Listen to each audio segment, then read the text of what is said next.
Good evening and welcome to the meeting of the Wareham School Committee. Today is Thursday, January 17th, 2019. Could we all rise for the Pledge of Allegiance?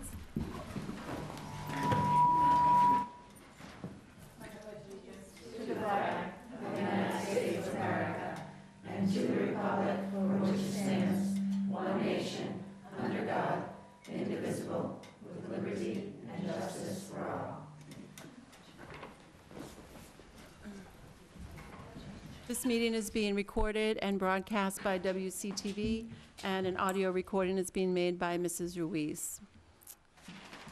First on the agenda tonight is public comment. Is there anyone who would like to address the committee? Anyone? Okay, seeing no one, we'll move on to good news. Does anyone have any good news to share? All right, so I think since the last time we met, there's been a few hockey games, and we happened to beat Bourne, and I was there, and I just like going to the games, but I didn't know how special that game was. I didn't know that we hadn't beat them in like forever. 15 years. Huh? 15 years. 15 years, and it was great to see that and be a part of it. And the team spirit was, I mean, the school spirit and team spirit was really great. And then they had the.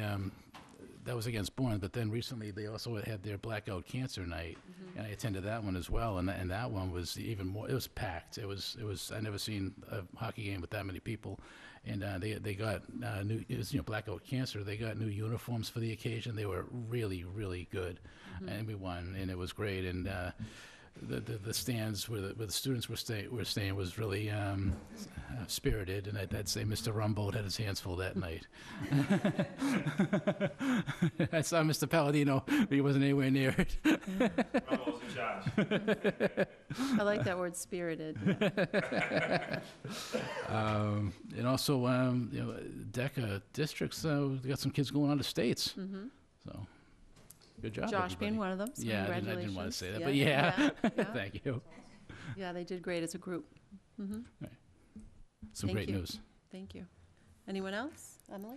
Oh, yeah, there's several news. Well, as we know, Monday is Martin Luther King Day. Nice day to remember a special figure in our history.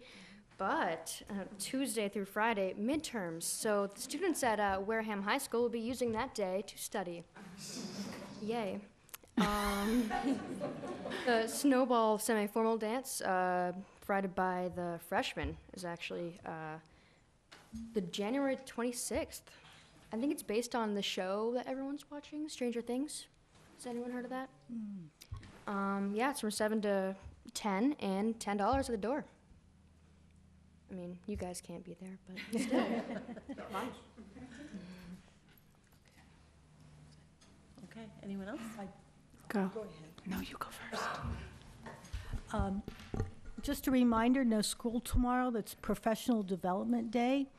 On Monday, Martin Luther King, the annual breakfast at the Boys and Girls Club in Onset.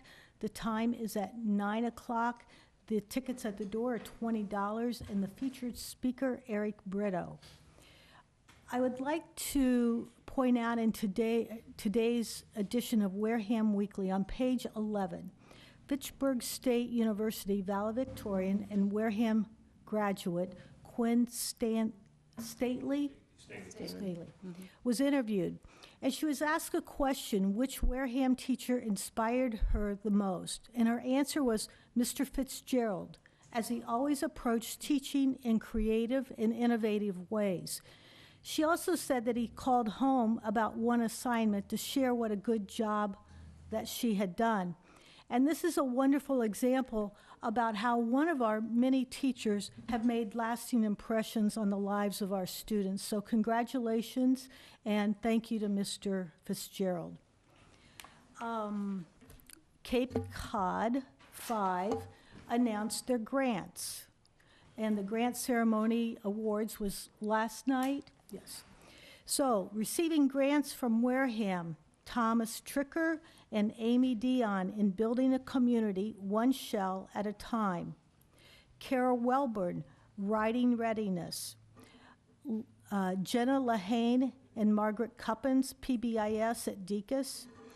Lisa Ottaviano, STEM, Minutes, Plants, Musicians. Lisa Antonellis, Primary Reflexes and Literacy. At the high school, Matthew Stanton, JROTC Leadership Field Course to Joint Base Cape Cod. Sean Brown, Wareham Honeybee Project. Jessica Linehan, Ideal Lab. Tony Thatcher in Childhood Hunger in Our Town. Terry DiFilippo, Innovation Lego Creativity Center. And Harriet Sullivan, Nervous Center. So congratulations. I heard it was a very, very nice award, and we certainly appreciate Cape Cod 5 for doing this.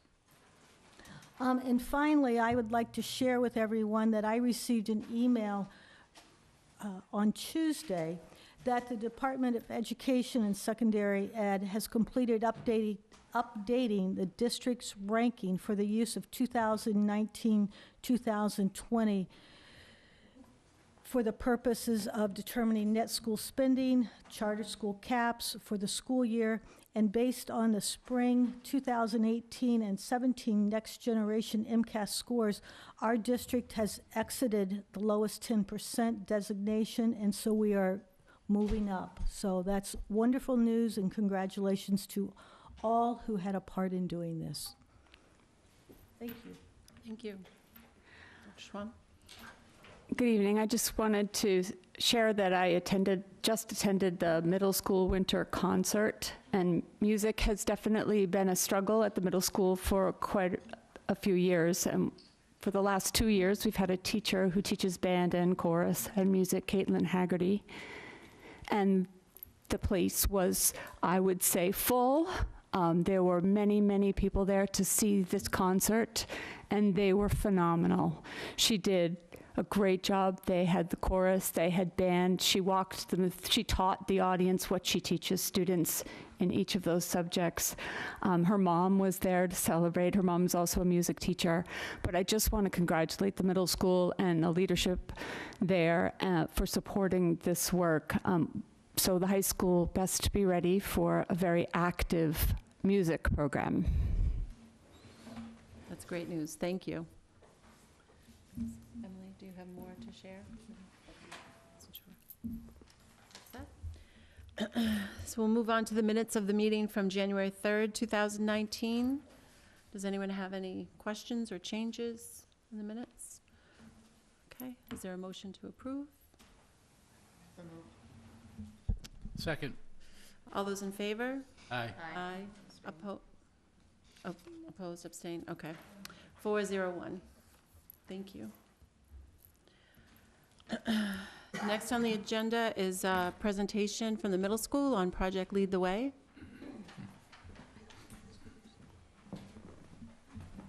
Sorry, I'm sorry. She knows.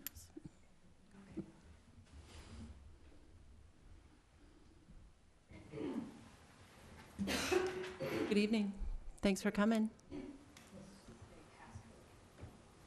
It's on there. It's right on the computer.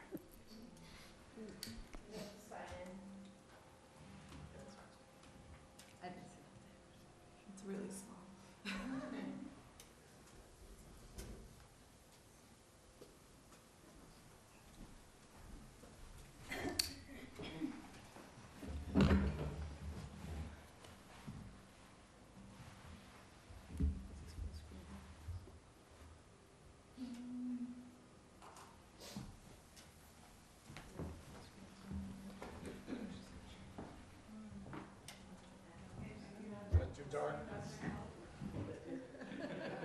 Maybe, yeah, one side, the other side.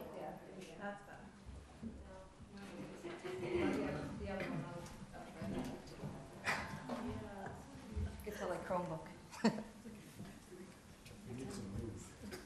That'll should be the next one. Which one? Yeah, that on the right. Here? Yes. Oh, there you go. There you go. I need my glasses. Me too. Good evening. We're here to present on Project Lead the Way. Project Lead the Way was is a nationally renowned program that we at the middle school started to research when we began our STEAM Academy. Unbeknownst to us, we've been doing STEAM at the middle school since about 2007, 2008. Sue Tabor and I started going to the Gateway at the Museum of Science in Boston. When we began when we were developing the STEAM Academy, we needed a program, we needed some curriculum. Couldn't develop it all by ourselves. So we started to research programs, and Project Lead the Way was one of the programs that we thought was outstanding. It is a nationally renowned program, and as I've gone to conferences, it really takes the engineering standards, which Massachusetts is very strong on. When the nation went through and adopted the next generation science standards, Massachusetts drafted their own version because they didn't include the engineering piece. And most schools and most teachers don't have that as a standalone class. So when we were looking in '09, we kept hearing Project Lead the Way, and kind of didn't quite get where it was. But as I've gone to trainings over the years, every school that has a strong engineering program, we ask, what are you using? Project Lead the Way comes up at many levels, at elementary, middle, high school. And it also very well aligns, it's really written in the same way that IB is flavored. It's that same approach. The style matches. Even when I went to my IB training in Florida, it was a conversation that we had. So Sue, I believe, was the first teacher to be trained in Project Lead the Way classes. She came back and she said it was the best training I ever went to, which doesn't often happen. Teachers come back and say, yeah, well, it was all right. Then we started to receive grants through Project Lead the Way. So they're a nonprofit organization, but they provide us with opportunities through them to receive grants. So one of the first grants we received was through Verizon, and we received an entire computer lab for computer science. The next teacher that went to the training came back and said that was the best training I ever went to. So we started to catch on, like, wow. The trainings are a week long in the summer. I stayed at Worcester Polytech, went back to college, got my backpack, and was all excited. They were really 8:30 to 5:30 full days with homework. We were up till 11 at night. It was amazing. We did the whole 9-week unit in those 5 days. So they put and that's for the middle school and the high school level program. So the elementary level, they have another version where they allow a train the trainer module. So I became trained as a launch lead teacher, so I'm now certified, as is Bonnie LaSorsa in the middle school, to train all of our elementary teachers, which will be complete as of 11:15 tomorrow. It's a 13-hour training that they have to go through. And I have to say, Bonnie couldn't be here with us tonight. She had a family emergency. But she is one of the most intelligent people I've ever met. She's a trained engineer, and she can pass any MTEL you can give her. She doesn't believe that, but I do. And she went to the computer science course, and she would text me crying at night at how difficult this course is. So they truly teach you the skills that you need to be an awesome STEM teacher. And really, it's all focused on real world. So as you can see, a lot of the whys of Project Lead the Way is it's a very vetted curriculum. They have gone through college, high schools, colleges. They followed students now into the university level. Worcester Polytech, for example, gives credit for Project Lead the Way high school courses to any of their incoming students, the same way they would an AP course or those IB level courses, which is a significant financial benefit, and to be recognized by that type of an engineering school as a valid program. And they also follow up. Every Sunday, my email goes crazy. There's blogs. I talk with teachers from several different states that are doing the same thing, and, you know, how is it different in your room and different, you know, in your environment, or are you teaching it as a full course, or what? Because there's a lot of options to it. But it's truly a very strongly based, renowned program that's been around for many years, and it's not just in the States, it's an international level curriculum that's out there. So the programs that they have what they call the launch modules, which are K through 5. They're usually taught in either like a unified arts class or in the existing science classroom. That curriculum, they allow the train the trainer module, and we will have successfully trained, as of tomorrow, 16 new teachers in Project Lead the Way. All of the 3rd, all of the 4th, all of the 5th, all of my 6th, and all of my 7th grade science teachers will be certified Project Lead the Way launch teachers, which lets them pick through many modules. There's 25 modules that they can choose from. The gateway module is the middle school. Once it gets to middle school and high school, they have 3 tracks. They have an engineering track, they have a biotech track, and a robotics track. Those classes are longer. They're 9-week units, or you can do parts of them, other parts. There's a very good platform back and forth. And then they also track right through the high school on those same computer science, biomed, and engineering tracks to allow a student really to have that Project Lead the Way experience from K through 12. This just is a timeline of where we started in the summer of 2014. It's the percentage of students and the grade levels of how many students we were reaching at the time. If you move on. And this is where we hope to be at. This is where we were last year, and we hope to be, if you move on, One more.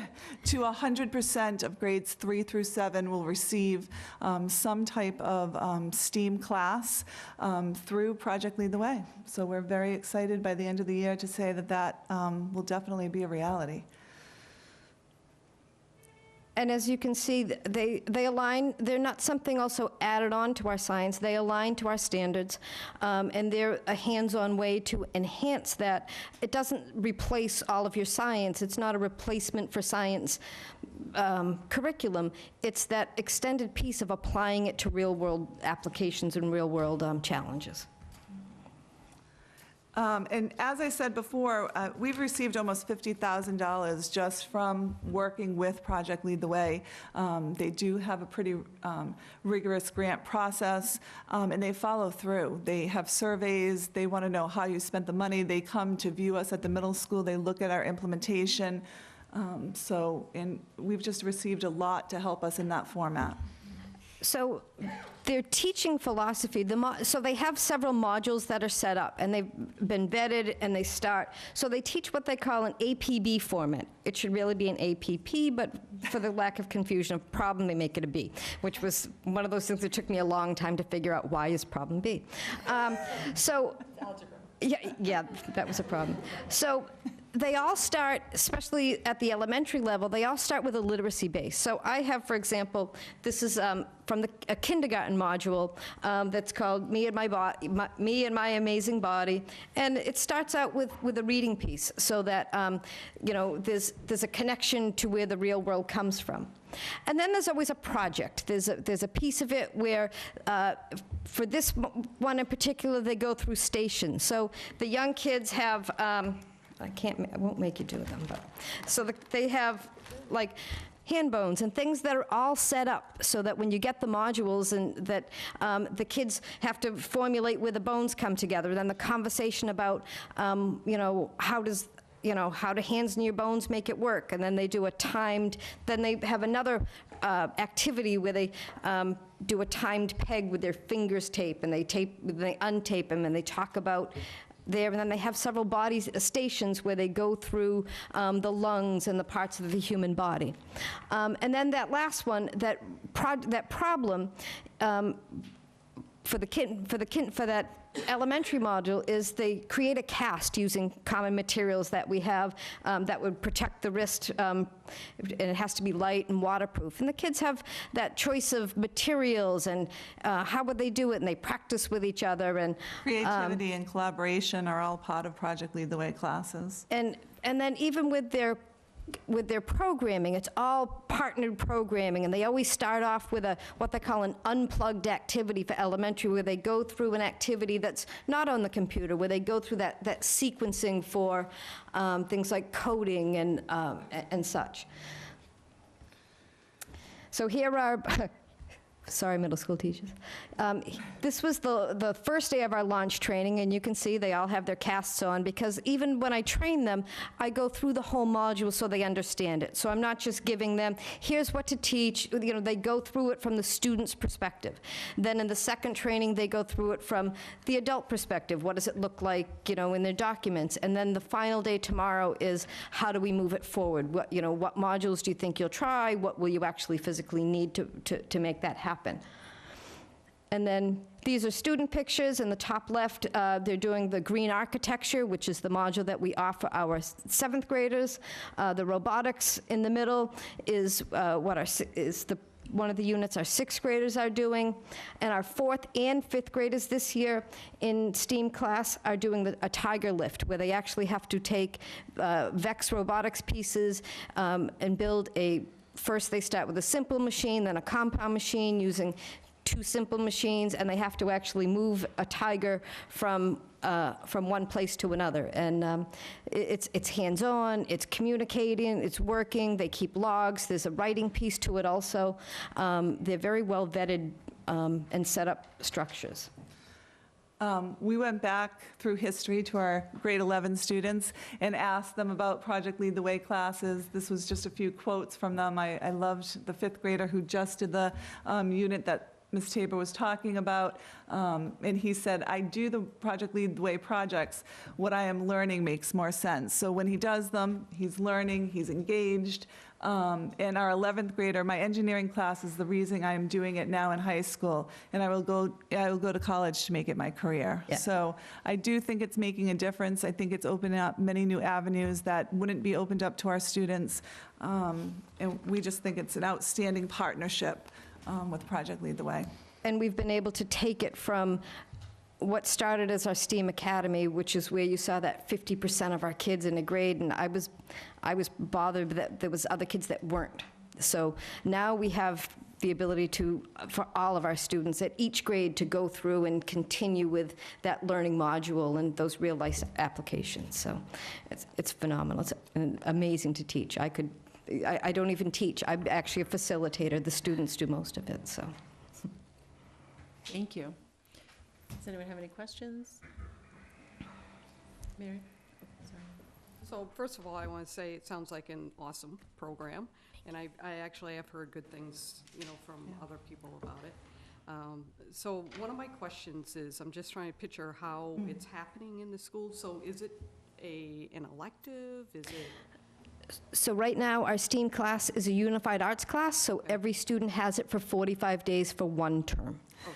But So- we're also integrating, so now that Sue's going to finish the training with our teachers, so she went this summer, so it's train the trainer, so now she's training the teachers. So now they can take specific units, designate them, that's what they'll be doing tomorrow, and saying, no, we're gonna have this as a 3rd grade unit, so that we're not duplicating the units in different grades. All 3rd grade teachers will do this unit, all 4th grade teachers will do this unit. We have grant funds to buy the kits that they'd like to do at each grade level, and they can do them within their science classes. Great. Yeah. Another question I have, is there any plan to bring it down even lower? Absolutely, especially with that train the trainer module. My next group that I'm hoping to train would be the whole K through 2 piece. We do have it. We do have some high school teachers that are also trained, so it doesn't just stop at our middle school. They do have the continuum at the high school also. We have partnered with them. They have a grant also, so they're beginning to, so the kids don't have to just stop it when they leave our building. Maybe I misread it, but didn't it say pre-K? Is it pre-K or not? It's Pre-K to K. Okay. It's K. Okay. I was hopeful. And then my last question is, so does the STEAM Academy and Humanities Academy still exist? It does not. Okay, that's what I was wondering. All right, thank you. Anyone else?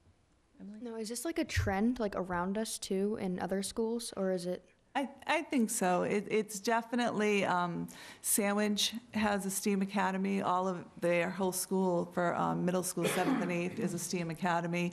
I mean, it's implementing real-world activities with science technology. It's just, we're trying to get more and more awareness of science, engineering, technology, and this is a huge trend. Some schools have been involved with it for many years. When I go to trainings, there's some schools that you can find pockets.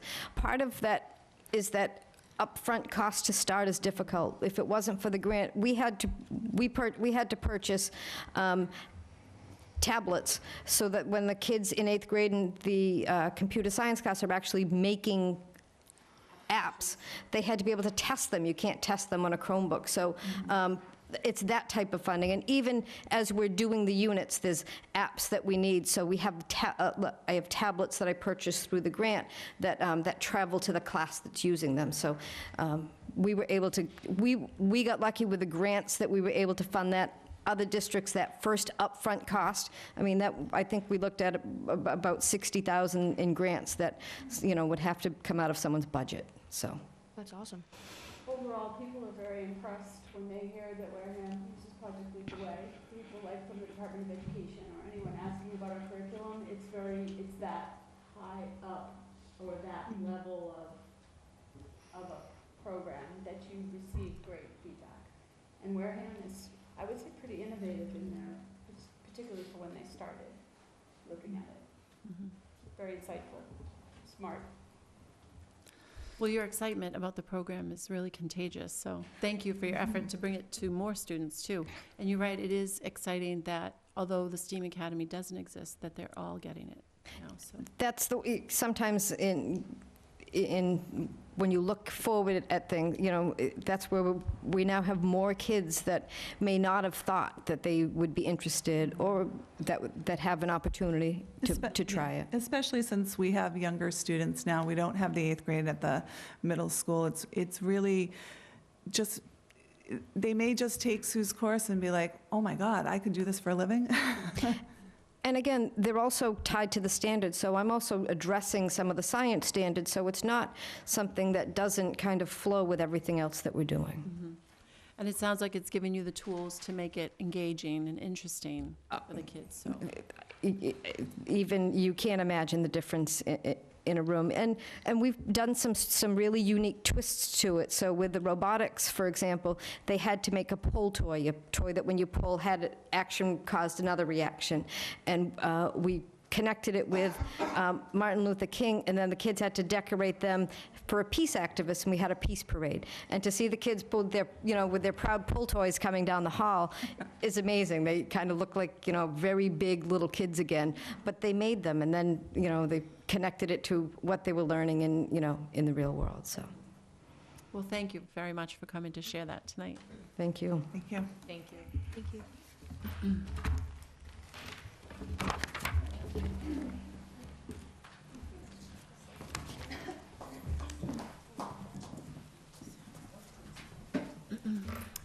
Next on the agenda is A Life in the Day of Deaconess school teacher Darlene McQuaid. Yeah, sure. Yes. She's going to participate. We're going to delegate. School committee, thank you for inviting us tonight. With us to present a day in the life for a kindergarten, I have Ms. McQuaid, kindergarten teacher, and Ms. Medeiros, kindergarten teacher. Thank you for coming. And the purpose of this is just to showcase kindergarten. As you know, kindergarten registration, believe it or not, is going to be coming up early March. So we want to take this opportunity tonight to show the community what it's like to be a kindergartner at Deaconess School. And upcoming, we're going to have actually a movie showcasing what kindergarten's going to be like too. So we look forward to that. So without further ado, I'm going to turn this over to both Ms. McQuaid and Ms. Medeiros. I'm going to turn this microphone over to you. You gotta click it, like, somewhere. Yeah, there you go. Do it again. Okay. Okay, so this is the day in life of our kindergartners. So the first one is sort of like a funny one because we, my colleagues and I, we decided that we were going to model when the kindergartners first come in because they don't know how to line up, they don't know how to sit down, they don't know how to raise their hand because when they're at home, they don't have to raise their hand when they're eating dinner. So when they're in school, they have to learn how to raise their hands. So we all have little pictures of lining up, reading a book together with somebody, raising your hand when you have a question, different things like that. It was just a funny little thing to put in. So our children arrive, you're gonna do it one more time, I think it's like yeah. So they arrive around 8:30 in the morning. When the children come in, they greet the teacher, they hang up their coats, they hand in notes from home, they switch their reading books for book bags. We have like a little special bag. They bring a book home at night, they read it with their parents, the parents have to sign off the log, they bring the book back, and then they get to pick another book that they want. They're all geared towards their reading level. So if we have level A children that are only reading A books, they get A books at home, so those are all the red books. And then there's level 1, 2, and 3, and they're all color-coded so they know what box to go to. And if they come in and say, oh, that was really easy, we might give them a little harder one. They eat breakfast in the morning, and they do morning work. So these are some of our children eating breakfast. They get their own breakfast from our coolers, and they also bring the breakfast back to the cafeteria to help out with that. We're very self-sufficient at Deacon's School. We want them to be independent. So breakfast is around 8:35 to like 8:50. Then we start, 8:50, this is another, this is their morning work that they're doing, and socialization in the mornings. They can choose what they want to do with the other children after they do their morning work. We do have 2 teams, we have 3 teams, two teacher team that they switch their children, and we have 2 4-teacher teams. So we have a group of 4 where the children intertwine within those 4 classes. So that we have 2 teams. For literacy. For literacy. That's basically in the morning. So I'm going to show you some of that. This is their transition time, so they do walk down the hall by themselves, they find their classroom by themselves. These are students lining up to go. So they're separated into 4 reading groups in 4 classrooms. The literacy centers, we have high impact instruction, so starting at 9 o'clock to 9:45, we have a para in the classroom. That's the time where we do dictation with the children. We do authors and illustrators, which is where they have their own little booklet. They have to come up with a title. They have to tell a story, and that story has to continue throughout the book. And then they write sentences right for each page. So that's a teacher-led room. We have a phonics table. We have, and we have the guided reading groups. This little boy on the bottom was a child that really needed some fine motor help, so that could happen too at that time. So basically, he has to squeeze a tennis ball, which is not easy to do, especially when you have some strength issues, and pull out a word and read it. So again, we're combining a lot of the fine motor occupational therapy, if you will, strategies into our anything, basically. Play, reading. Okay, so this is a guided reading lesson or a guided reading group, and they're all reading, they're all separated. Again, they separate to go into the four classrooms, but they also separate to go into 4 different reading levels. So they're all within the same level at the same time at the tables. And they finger point reading, they're getting pretty good at that. And tables are right, oh, there it is. Again, literacy centers, they could be writing. The first picture is children writing sight words on the table. It's dry erase marker, so it comes right off. Again, another reading, and then buddy reading. This right here is differentiating activities in book boxes. So we've set up book boxes, 1 book box for each child in the classroom. Again, the books in that book box is leveled towards that child. So if the child is still on a level A reader, they get level A readers. If a child's on a level 4, they get level 4 readers. But there's also practice on reading nonsense words, reading sight words. There's some alphabet practice for those that need it. So they get to choose what they want to do in that box. But as you can see, the bottom picture, every child is doing a different thing, all at the same time. And so this is their independent work. They're expected to do this on their own. When they work with the teacher, we boost that level up to make it a bit of a challenge for them.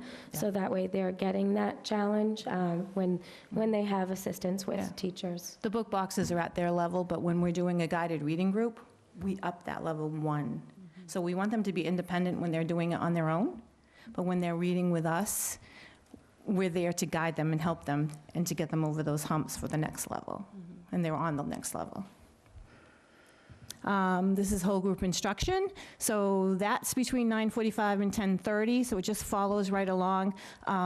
So the first one is a warm-up video. We always have a warm-up video. We love Jack Hartman. Jack Hartman is awesome. He teaches them digraphs and blends and vowel blends, and so we do a Jack Hartman video, or not necessarily just him. We do videos, like we do Vowel Bat, which is a really nice song for them to learn how to say the vowels.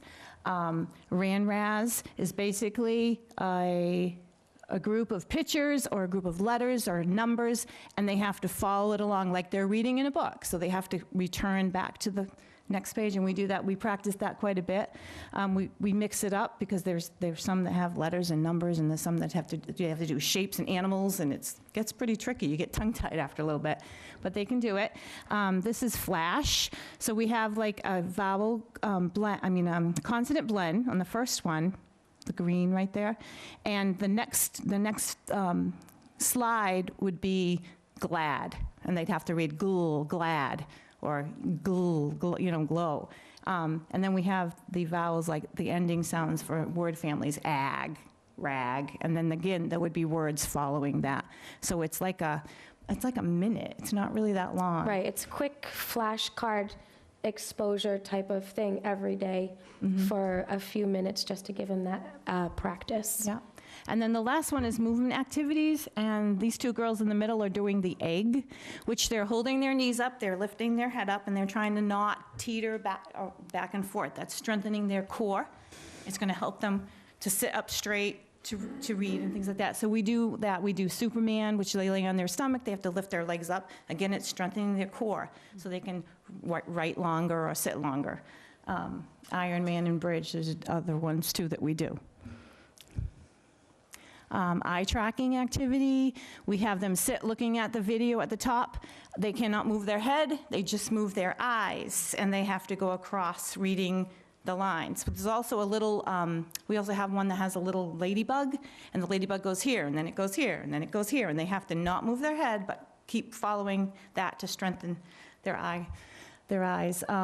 We do reading rhymes, letter sounds. We also do read alouds, and the blue book is the book of the phonics books that we do, that we say, okay, tell me, I have the word bad, change b to h, and they'll go had. We do things like that. After that, we have, this is where we're going, the children lining up. This is the red zone. So when we do transitions, we're going to lunch, and they're all in the hallway. The red zone means quiet area, so we're not talking, and they go to the other way. But we also have other PBIS common language that we use. We have magic words, please, thank you, you're welcome. We're teaching them all that kind of stuff. And our Dika's Pledge, which my students are loving that. We say it every morning. Every morning. So this is more the social emotional lessons that our kindergartners learn every day. That's lunchtime. They line up, they get their own lunch, they pay for their own lunch, they put their own little ID inside of the little kiosk, and they go to their table and eat their lunch. Oh, that goes around in a circle. And then we do have indoor recess, outdoor recess. If the weather's really cold, we stay inside. They get to play, they play with Legos, they build, they draw, different things like that. Oh, there you go.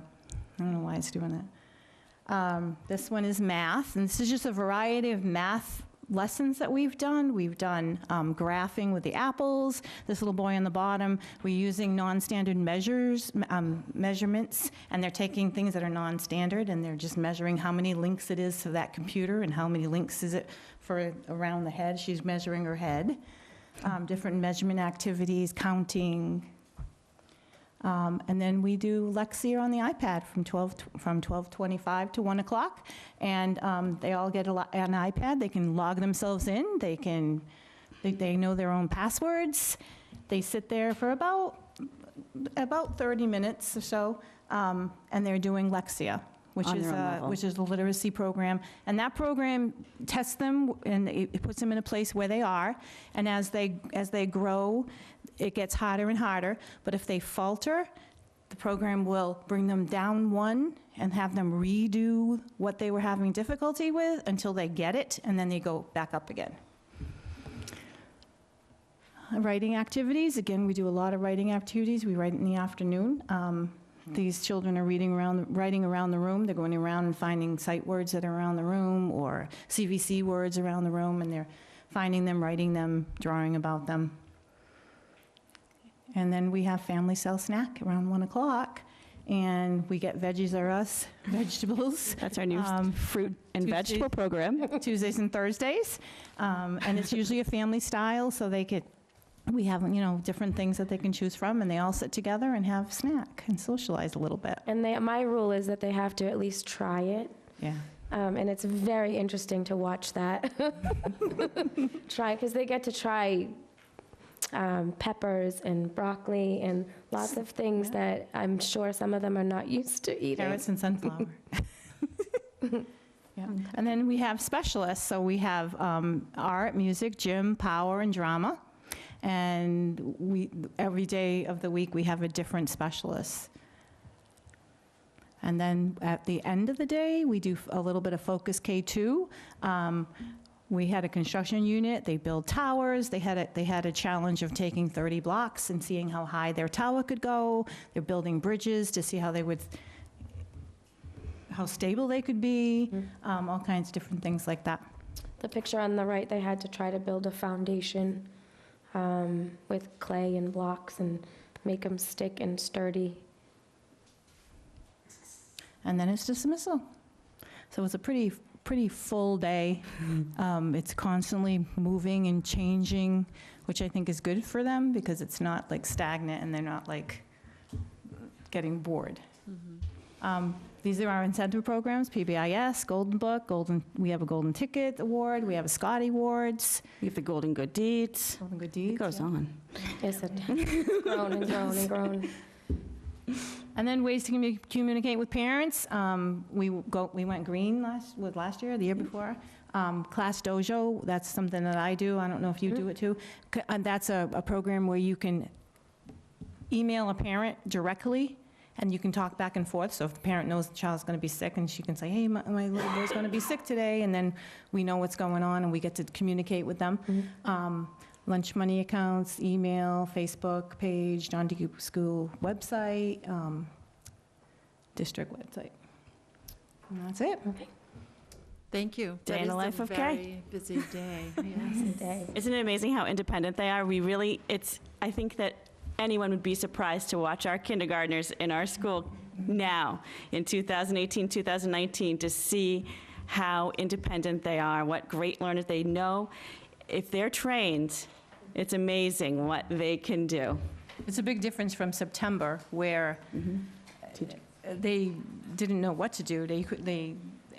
Till now. I mean, they can find the office, they can go to the bathroom by themselves, they can go to lunch, they can, so it's amazing how much they've become independent. So I'm not sure if I'm the only one who noticed that no one has stopped smiling. The whole time you're all talking, you're all smiling. It's so awesome to see that. So I'll probably age myself when I say that I remember when kindergarten wasn't full day in Wareham. Me too. And then I remember when it went to full day and they needed a nap in the middle. And now there's no nap in the middle of No that naps. day. So No. yeah. They do. On occasion, we need a 5-minute close your eyes, bring it down Yeah. in the afternoon, because they can get a little bit wound up, but But you can do that reading a No book and nap. have them sitting on the rug and reading a book to them and just get them to just calm down. And you're still getting the literacy in. Well, we're so fortunate to be able to offer full-day kindergarten to all of our students. I'm not sure that's everywhere yet, but anyway, it hasn't always been that way, so we're very fortunate to be able to do that. Thank you. Oh, thank you. Anyone have any questions, or? So I love this section. I love this day in the life of whatever. I'm glad that we're doing it. And yeah, like you said, you can tell always with Deacon's always smiling. It's great. I love visiting it. It's the first place I visited this year. I got to get out to the other ones, but in watching the pictures, it's I'm gonna miss it. You know, Deacon's is where my son went. You know, and it's just such a bright and just great school, and it's getting better under you guys. We'll take that brightness with us, no doubt about it. It'll be bright. It's the people at Deacon's School that make that school the place it is every day. The students, the families, the parents, the dedicated professionals make that school what it is today. So we'll take that brightness with us wherever we go. All right. So as you know, I'm a huge advocate of literacy, but I do have to question, so how often do you, I missed it, how often do you do math? Well, We do it every day. Right, but for how long? It depends on the lesson. Sometimes it's 20 minutes, sometimes it's 45 minutes. And then we do centers, too, that coincide with math, so that you're broadening that and making sure that you're reinforcing what you're teaching. And you're finding that's enough time for them to make progress with math? Yes. Yep. And I think, if I may, Ms. Morgan, with literacy, recognizing letters is just like recognizing numbers, and sounds is like understanding the value of numbers. So a lot of what they're learning in literacy, not so much when it comes to like letter sounds specifically, but some of the tools that they're using and the practices they're using will help them in their mathematics time too, when it comes to tracking, because even in mathematics, you read left to right. No, I it's agree. kind I of mean, in- literacy yeah. is the foundation for everything. Everything. I mean, I totally agree with that, but I just do have a little concern Well, about the I math. mean, not on the slides, but I mean, we incorporate the calendar, reading left to right on the calendar. We count with the calendar every single day. We're counting 2 back, 2 forward, Right. counting by tens, counting by fifths. I mean, if I put anything more on there, we would be like here all night. No, I believe that. And I also assume that probably within the literacy time, you're also bringing in content. Oh, yeah. Yeah. so- And vocabulary. And Yes. Yes. Well, and also, right, and we do, we're huge reading advocates for Let's Find Out as well through Scholastic. Yep. Those are great with the kindergartners. I mean, Yeah. there's so many different things we do with them, and it's all life, social, what's going on in the world today for them to And we're not understand. only picking, books that are non-fictional, but we're picking informational books too, Right. to read, and science books And that's to what I read, and figured. they're all leveled readers on that part, and when we do a guided reading lesson. But guided reading lessons isn't just reading the book also, we're also practicing those sight words, we're Right. practicing those CVC words, where we have like a letter charts where we pull out the letters and get those words on there, and then we double check to see what the word is and sound them all out. So that's all part of literacy. Right. But yeah, but we are reading. I think my main purpose was I wanted people to be aware that we're not ignoring content, Oh, no. Yeah. And my last question is, what's the average class size now in the kindergarten? We have about 172 enrolled Yep. as of late. So divided by 10 is about 17.2 students per class. Nice. Yeah. And how nice. often do you have the paraprofessional in there? 45 minutes in the morning. 5 minutes. So we've gone from having all day to 45 minutes. Yeah. We've added paraprofessionals, though, when I first started, we didn't have as many, and now we are starting to add to it. So we have 4 half-time paraprofessionals, we're adding 2 more half-time paraprofessionals, and I do have 2 full-time paraprofessionals for instruction. So we're getting there, Ms. Morgan. We also lost the kindergarten grant that was $100,000 about 3 years ago, that was supporting all of our paras Right. at the time. So we're I doing understand, but I know best that we there are can. other districts that have found ways to keep them there. But the class size, on the other hand, is good too. I know districts where it's higher, so. We also have, like, one of the slides I had there, we have a foster grandmother, too, the foster grandmothers that come in and help out in the classroom. And she comes Monday through Thursday. Oh, nice. Yeah. And the other piece, next year, we were looking at upgrading desktops for the elementary teachers. The elementary teachers talked among themselves, and they're willing to move totally to the Chromebooks. And with the money that we would save with that, we would be putting it back and hiring additional paraprofessionals. So this was a choice that the teachers made because they feel like that additional help is so valuable. So they were willing to do that. I have to say this too, our kindergarten staff and the paraprofessionals that are doing the instruction are so creative, because I have one paraprofessional who videotapes herself with the iPad, so when she can't be with those students, she plays this for, so she gives the instructions on the iPad there, so they can, so we're making strides to make sure that our students are learning Great. all the time. Awesome. Thank you. All right, thank you very much.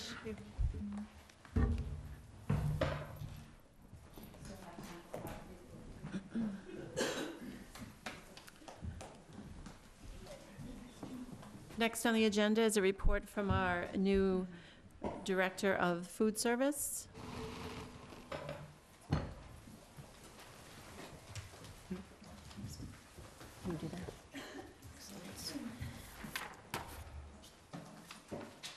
Indiana, how are you? Good. Good evening, welcome. Good evening, hi. My name is Molly Van Cott. I am the new food service director. I'm very happy to be here. This is Indiana. I'm sure everyone already knows. I'm here to give you some information based on the food service department. Well, welcome and thanks for coming. Thank you. I wanted to introduce Christine, Merrill, and Sheila. They are the managers, and I have never worked with a more supportive group of women in my 17 years of being a food service director. They're very organized and amazing in keeping me afloat. Here are our accounts from FY17 to FY currently right now. Based on the enrollment, we have decreased a little bit. In October of this year, our numbers have gone up for breakfast and lunch, which is nice due to, the enrollment.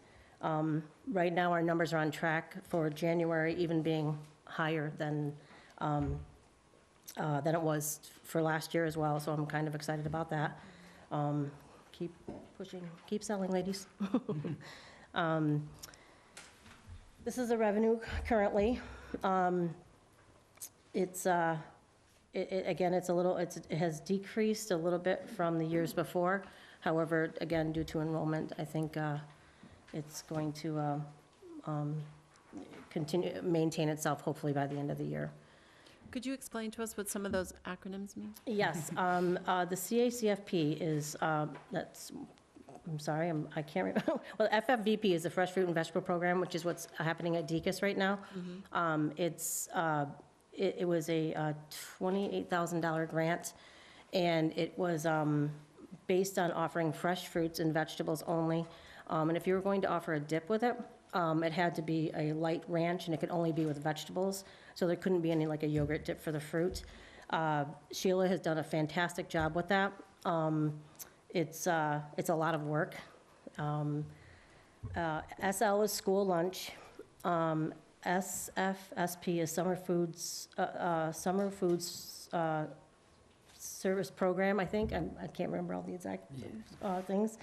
Heartland is the program we use, which is my school box where we put in our monies for the system. Okay. And I honestly, I cannot break down. I can That's get back to you on okay. those. Sure. There's so many acronyms for everything. Oh, the after school. Oh, yes. Oh, okay. That was Thank you. Okay. The grants are unbelievable. To begin with, we were just approved of a 5-year grant. It's $10,000 a year for the next 5 years. And it's basically to support priority districts. There were only 5 schools, I believe, that were offered at this, and they came to us and hurry up and apply, which was incredible, we were awarded it. And it's based on the whole school, whole community, whole child model. Nicole Stammer will be basically leading most of it. We have our first kickoff next Thursday. So I have to get a team member from each school to go with me, so. And as I mentioned about the fresh fruit and vegetable. As far as good news, updates, and projects, Indiana? Yeah. So there's lots of good news and a lot happening with our food service department. One of the biggest is that the Coastal Mechanical will be installing hydration stations in each cafeteria. So at Deacon's, there's one, or is that there already? There's one, it's just Yeah. going to be outside the cafeteria. So So that's the kids something to can look have forward water bottles and fill them up. Another thing is, Exciting. we're also hoping to update our POS, our point of service system, to a cloud-based program.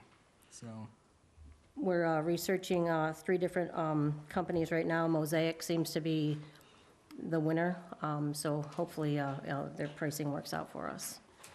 and something that us at the high school and even at the middle school are very excited about, we just purchased 4 vending machines. So we've had them at the high school, and after, our lunch ladies having to keep coming from the serving lunch and come over and get someone's food from the vending machine, this is one of the new vending machines we replaced at the high school, and it's going great so far. So there's one at the high school, and then we're putting 2 at the middle school. Yes, yep. Well, 2 at the middle 2 school at the and mid- 1 yeah. here. And they'll be selling only A-list items from the John Stalker Institute, which we're only allowed to sell in schools. I think- And as far as grants go, I'm currently just started this evening applying for the summer food service grant, as well as another one that's connected to that, and it's a farm to summer mini grant, and that's approximately $34,000, which isn't so mini to me, so. Well, it's exciting. Thank you. Thank you. Any questions? Anyone have any questions, or Mike?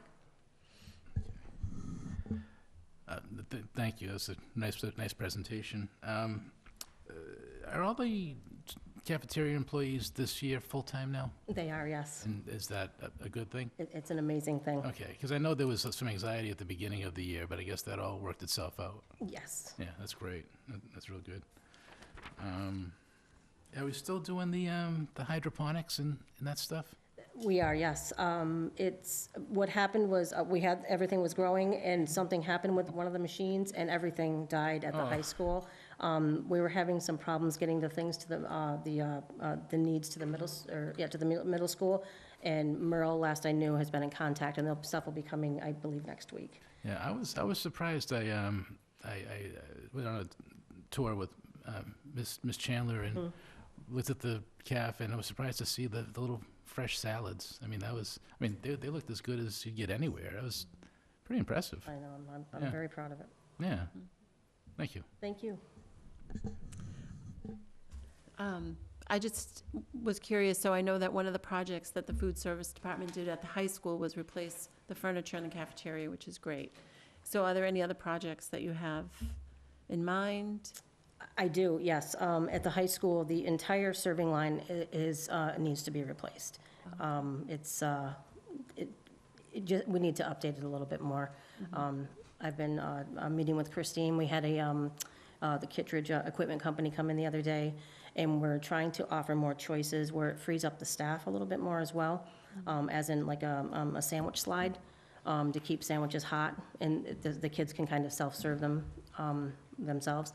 As well as a better, like a kind of like a Subway, so that they can have more options for making their sandwiches and stuff. Okay. So, Great. thank you. Thank you. Indiana, are you a consultant to the food service department? So I've been working with the food service department since I was in 5th grade, so about 3 years now, and just offering kind of a student point of view to them. And when Molly came here at the beginning of this year, I reached out and said that I'm here for whatever, so we've applied for grants. We're working on rebuilding our district wellness committee together, so there's lots we're working on, but I hear that we're going to have an announcement shortly, but we're not ready to make that. Would that be correct? About, Yes, for fuel up place, yes. oh, yes, yeah, Yes. yeah. so a little bit. Coming soon, yes. Coming soon. Yeah, right. I'll be back, don't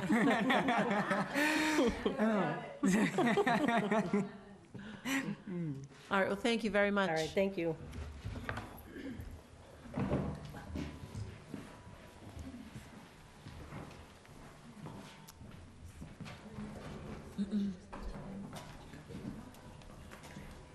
Next on the agenda is a report from the Director of Student Services, Mrs. Fay. Good evening, everybody. Good evening. So just to kind of recap, we went over, last time I sat in front of you, I went over what our goals look like for this year. I know last year, right around this time in January, we reported that we had been able to utilize our grant monies a little bit differently last year to be able to provide more BCBA, which is Board Certified Behavior Analyst support to all of our programs across the district. This year, we've actually been able to rearrange things, so we've been able to acquire a second Board Certified Behavior Analyst. One, Lauren Ledwell, is specifically for our autism program, so she supports all the ASD programs and specializes in ABA therapy and training our paraprofessionals. The second one that we acquired, Jen Blasiati, was doing some consulting work for us last year part-time in our TLC, our Therapeutic Learning Center programs. She comes with a ton of training and knowledge on trauma care, came with a background from May Institute, and working in a lot of behavioral programs across the state, including the Diocese of Fall River, where she was at St. Vincent's Home for many years, working with students with emotional disabilities. She now supports all of our TLC programs across the district and does trainings for our paraprofessionals.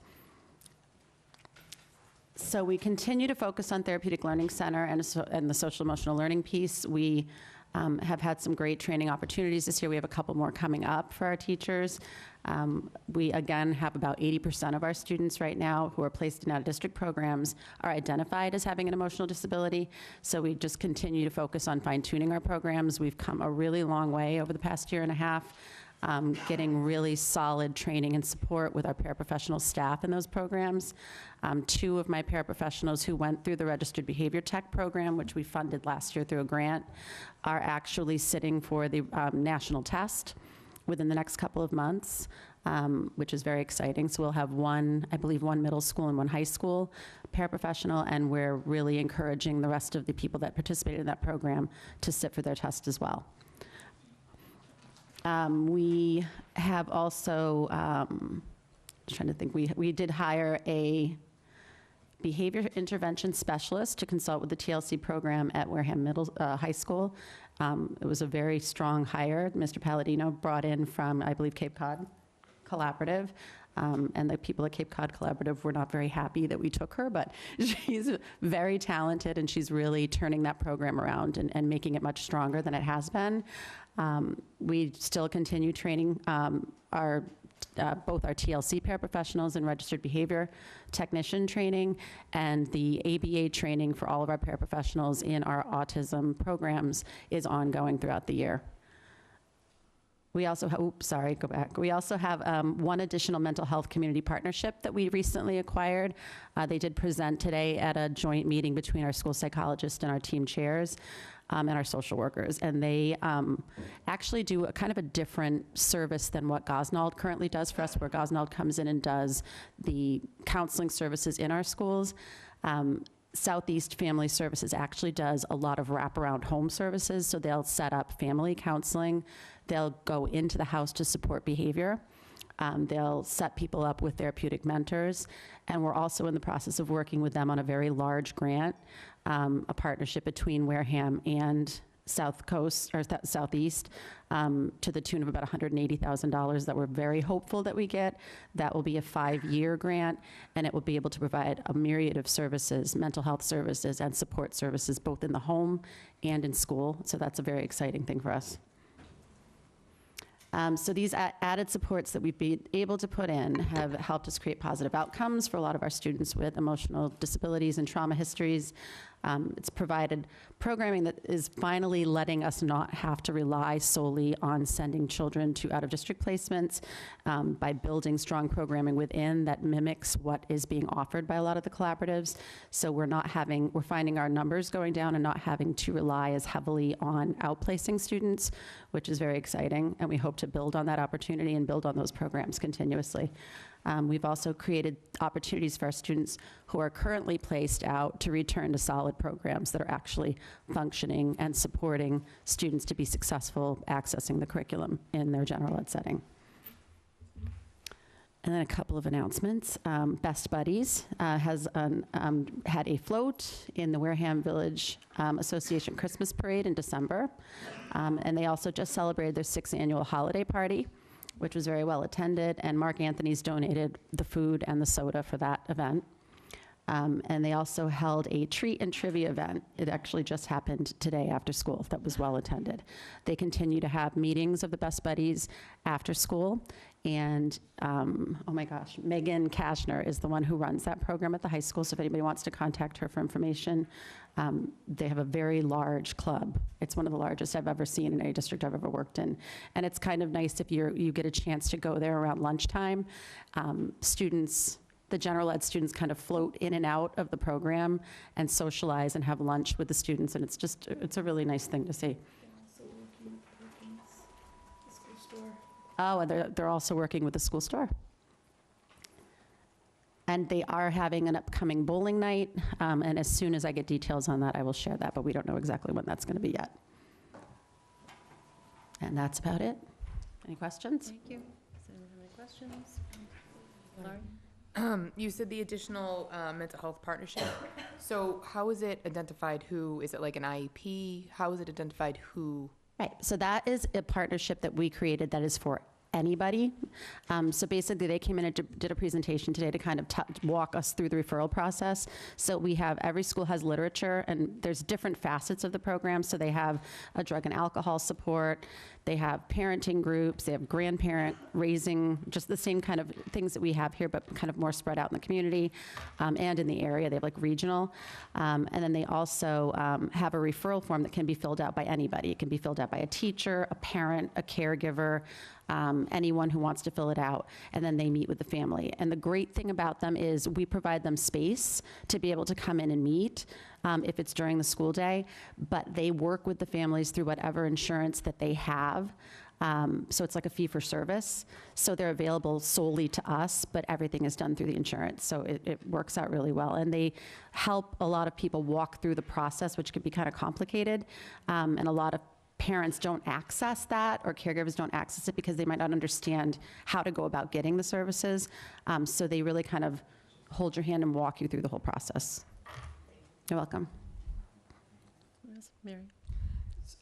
Well, first of all, I'll say I think you have a lot of great training going on for social emotional staff. How about your inclusion staff and?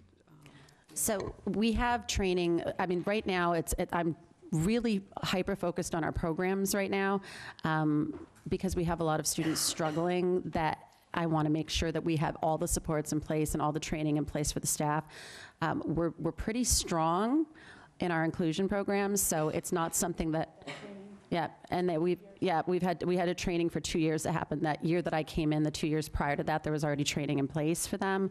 So it's a very strong program. We don't see a lot of students struggling in that area. So right now my focus is on where we're having the biggest struggles and making sure that we're supporting kind of our higher need students, but certainly that's always on our radar as well. So we send teachers, we have a group right now going that are not program teachers to PBIS conference, to kind of help support positive behavior in the schools. One representative from each school is going. So there are many opportunities for training for all staff, but my focus clearly is to make sure that our programs are running in a way that supports students and is able to keep them in the least restrictive environment.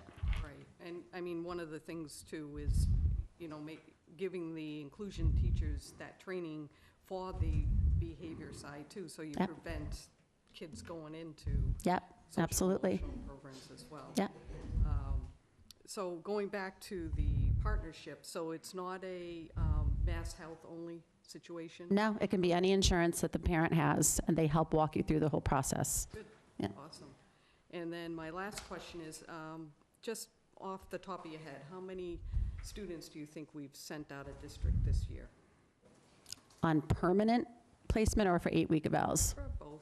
Both. I would say, if I can, I have 6 out right now on 8-week evaluations. And we've sent 1 out of district so far in this 18-19 school year. And we have had some movement, but it hasn't been a Wareham student who is in our setting. It's been mostly DCF placements that have come in. So we've been recently very bombarded with DCF placements. And when they come and they already, as you know, already have an out-of-district placement someplace, it's our responsibility to just continue that. So out of our own students, 1 has had to be placed out of district. Everybody else is things that we're inheriting. Okay. Yeah. All right, thank you. You're welcome. I just had a question. So you talk a lot about services that cross over from school to home. Are those services always welcomed in the home? Well, they can't go into the home if they're not welcome in the home. So, that's one good thing. I mean, the parents have to be active participants in it.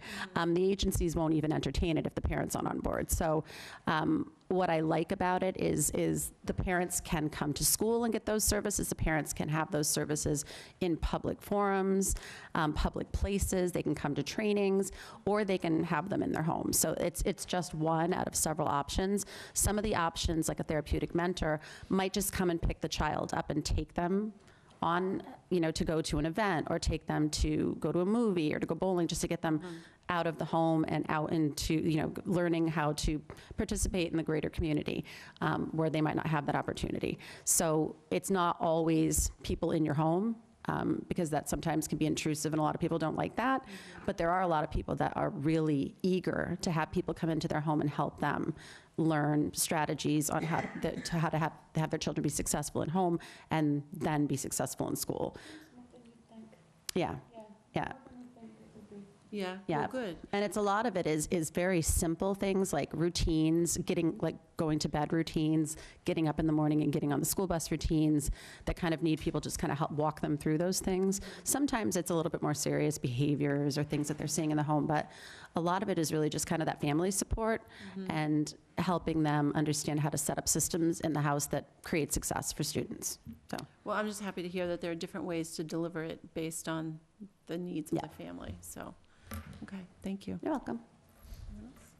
All right, thank you very much. Oh, and I should say that the Best Buddies Christmas Party is one of my favorite events. And I always talk about the generosity of the Salerno family. They're very, very generous. so, Yes, they are. Okay, thank you very Thank you. much. Thanks, Andrea.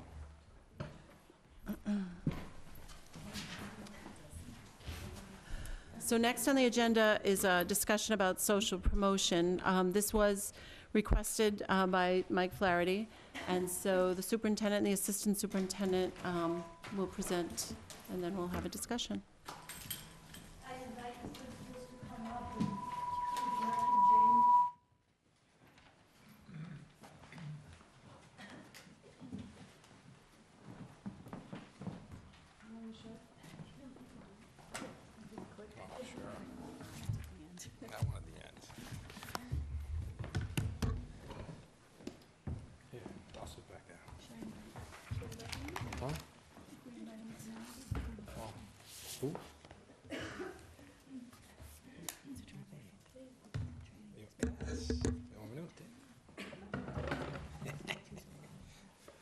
I was thinking a future meeting.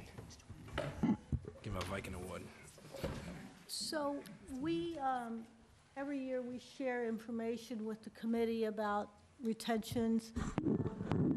We put some historical data together. So we were asked to look at social promotion and retention. So we put together a slideshow, and then we got together and we really talked about what does this mean. And at the end, we'd like to talk about where are we going to go with this information. just so we're all on the same page, social promotion is promoting students to the next grade or assigning students to the next grade, regardless of the grade or skills the students have acquired in their current grade. And retention would be keeping the students in the same grade level for 2 years in a row.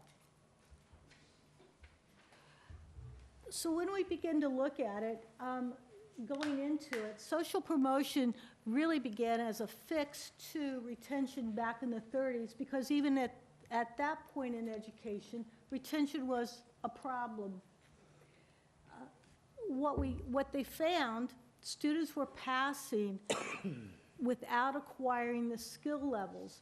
And when this happens in a district, it almost develops a culture of entitlement over a period of time.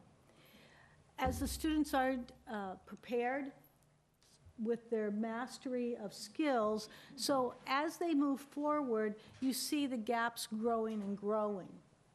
And when you retain a student, research shows us that it does very little to solve the problem if the practices remain the same the following year. And so if you're going to be looking at retaining students, you really need to look at what the programming for the student will entail in the following year. What we also know is one of the greatest predictors in student dropout are students that have been retained. And I believe that, off the top of my head, the statistic is if you've been retained once, your chances of dropping out increases by 35%. If you are retained twice, it goes to 100%. And so that's quite eye-opening data. What we do also know through research is if you retain a student in kindergarten, there doesn't really seem to be much harm to the social emotional development. Also, we know with low-income students, with disadvantaged students, with students whose mothers do not have a high education, and social promotion is much more common. And certainly you'll see in the following slides that historically 9th grade has the highest rate of failure. So when you look at our retention data for DECUS, and this is over a 3-year period, last year we had 11 students, and Bethany, actually, you could, if you want to go through that. Last year was my first year as principal. There was a upgrade in kindergarten retentions, as you can see. So this is the final number of who actually exactly was retained. As you can see, it was a higher number. And that's where we're at for K1 and 2. It's just important to know, too. Oh, no, go ahead. I was ready to go on. When you get to grades 3 and 4, we're looking at a lot of different factors before we even consider retention. And if they had been retained at K1 or 2, we would not do that in grades 3 and 4. But we don't just look at grades. We're looking at the age of the student. We're looking at, their height, their weight. We look at social emotional. There's so many factors that go into considering retention. So in the past few years, we have not retained students at mine. It doesn't say there aren't any that go forward. Usually this point of the year, teachers are informing families if there are concerns, and we're working with those families and whatever programs we can to support them so that we can try to avoid it if possible.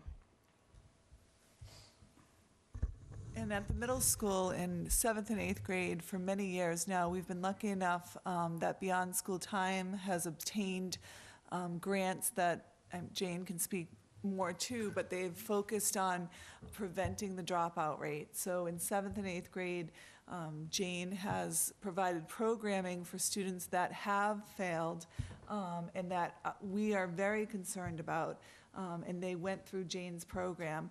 It's been different different years, but basically Jane also works with providing a social emotional component to the academic component. I believe one year there were mentors involved, there was community service involved at one point, so really trying to work with those 7th and 8th graders, many of which had already been retained in elementary school, and working on getting them promoted to the next grade, basically tied to that dropout grant.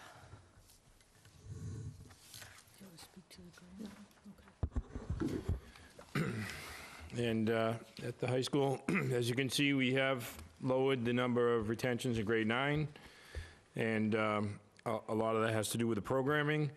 But we're really excited, and I'd like to be back in a year and a half to give you the data, now that the 8th graders in the high school, to kind of show you what they're able to do as they're acclimated to the high school setting, expectations, requirements, rigor, et cetera. But we are making strides, as you can see, from 16-17 to 17-18, and that trend should continue, but it's never going to be perfect. But we are always working on this, always evaluating it, being reflective practitioners. And we've got a few things, as we mentioned when we did our course of studies presentation, in regards to some remediation that we have in place for students that are held back. So as we were looking at this, we decided to pull dropout rates. So we pulled the dropout rates for the past 3 years. Now, what this tells us is, I then looked at the historical data for students in the dropout. I pulled their academic records, and I looked to see, had they been retained? So I had students retained in the grades 1, there were 2 students. So if they were retained once, 2 students were retained in 1st grade. In grade 9, I had 9 dropouts that failed 9th grade. In grade 10, there were 3, 1, and 1 for 11 and 12. So then I looked if a student failed twice in their academic history. There were 2 students that were retained in 2nd grade. And out of the 2 students, 1 was retained twice, so you had 3. You had 1 student that was retained in 2nd grade. In 4th grade, again, there were students retained twice, and then in 10th grade once. Again, and same thing, in retained 3 times. A student was retained twice in 9th grade. And I think especially disturbing to us is that we had a student that was retained 4 times in their academic career, 3 times in 10th grade. And so it really speaks to some work that needs to be done in our district. So as I had a total of 35 students that have dropped out over a period of 3 years, and then that just shares with you what I just went through with the chart. But then I also looked, were they Wareham students from start to finish, or did they transfer in at some point in their career? And so what we found, 19 were Wareham from start to finish until they dropped out, and 16 were transferred in students. So what we've done so far, we've put in some data systems so we can look at where the students are, what's going on, where the weaknesses are, and we're working on very clear expectations for every grade level, and we're focusing on early intervention. What we also are looking at doing is providing systems that will help with specific criteria and also managing and supporting flexible systems. I don't know, Andrea, if you want to speak any about that.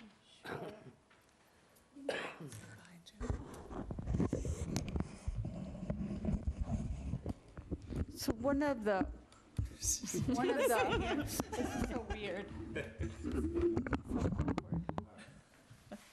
Let me fix it. People sideways.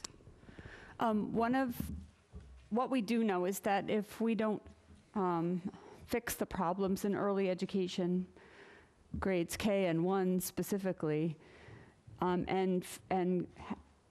have students acquire the necessary skills in order to attend at that point, then we really are doing our kids a great disservice.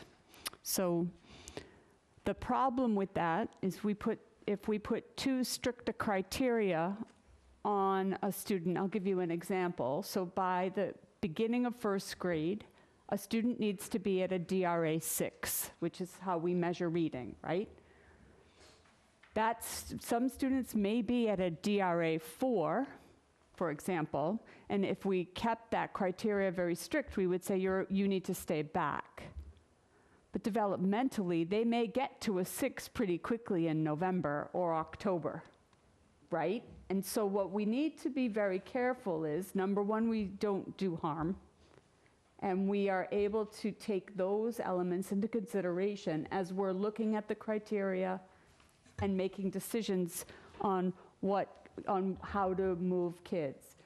Because what we've noticed I will be presenting in February some data which is very interesting because I've been collecting it over time, and I'm a little bit of a nerd, and I apologize. Most people, glaze over, but what I'm realizing is that as we're doing this work, like you saw, Day in Life of Kindergarten, our students are changing, and their capacity to be at grade level has increased dramatically by second grade. So we know that the work that's happening in K and 1 is creating something quite unique to us in grade 2, which means that everyone else in the system needs to be ready. So if we could get this problem squared away at that point, then this is no longer a necessary discussion.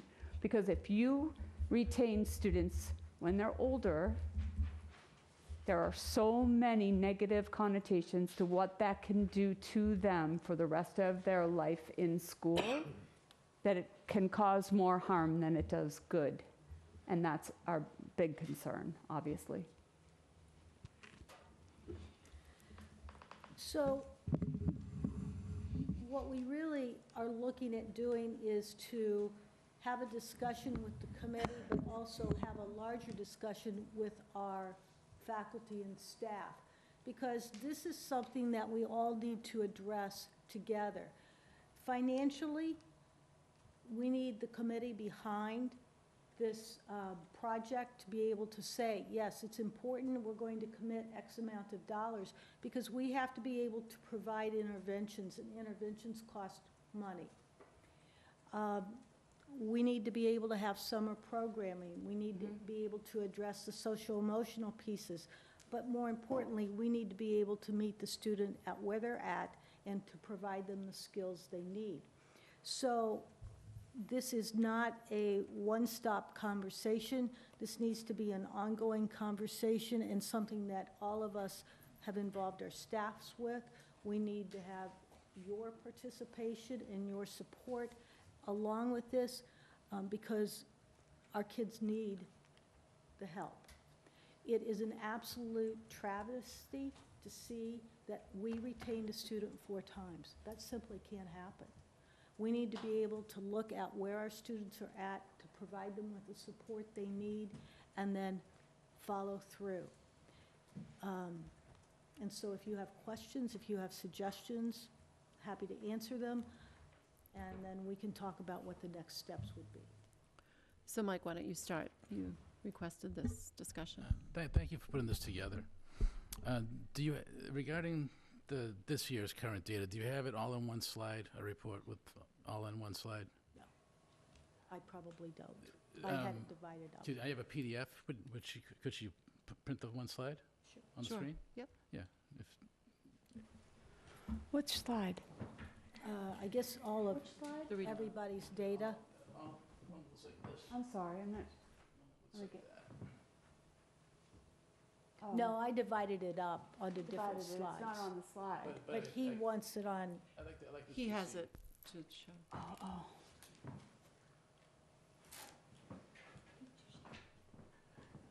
And while she's doing that, I just ask, so you found this exercise eye-opening, Dr. Shaverhood? I did. Was this the first time you've compiled the data like this? No, we've looked at it, but I think what really was eye-opening to me is when I looked at the dropout reports and looked at where students had been retained. We'd never really looked at the data from that perspective.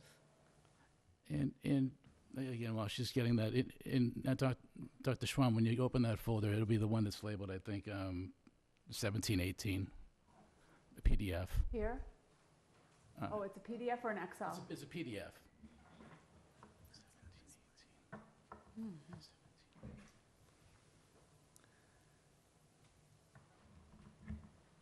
I'd like to just, you mentioned summer school. Like what is summer school not being effective, or what goes on during summer school? Well, there's a couple of different programs. I mean, the high school has their 5th quarter.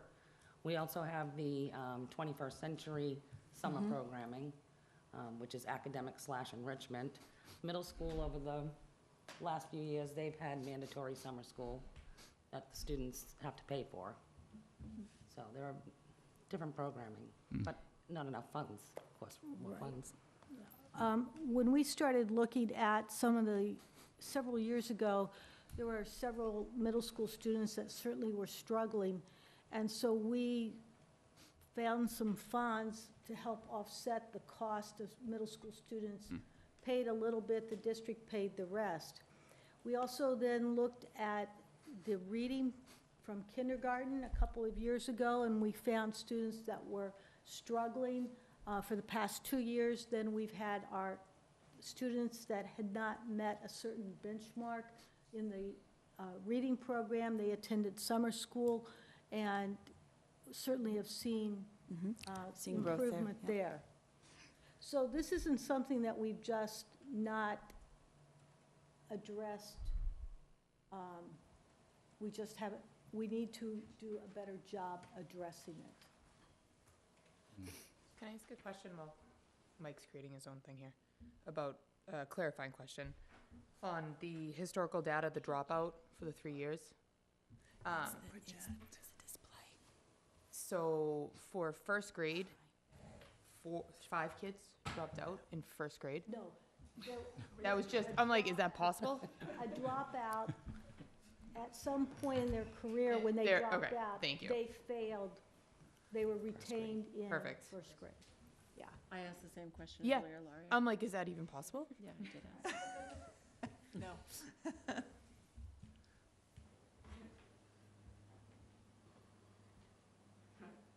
Maybe HDMI, go down to HDMI? No? It's not popping up. No. There is one for USB, I wonder. Oh, we could just use the slides we have. Can you copy? Hold on. I think I tried that. It's because it's on the chart, it won't work. I think I got it. Hold on. Thank you. So while we're waiting, Ms. Chandler, can you give me some information on the 11 children that were retained in kindergarten, why they wouldn't have maybe gone to the summer the boost program, or? Yep, and the 11 out of the 11, all of those children were offered it and did. I don't have the graph, but I can tell you, I have the list in front of me that 1, let's remember, 2, 3, 4, out of all of them that were offered it, 6 did go to the boost. Okay. Yep.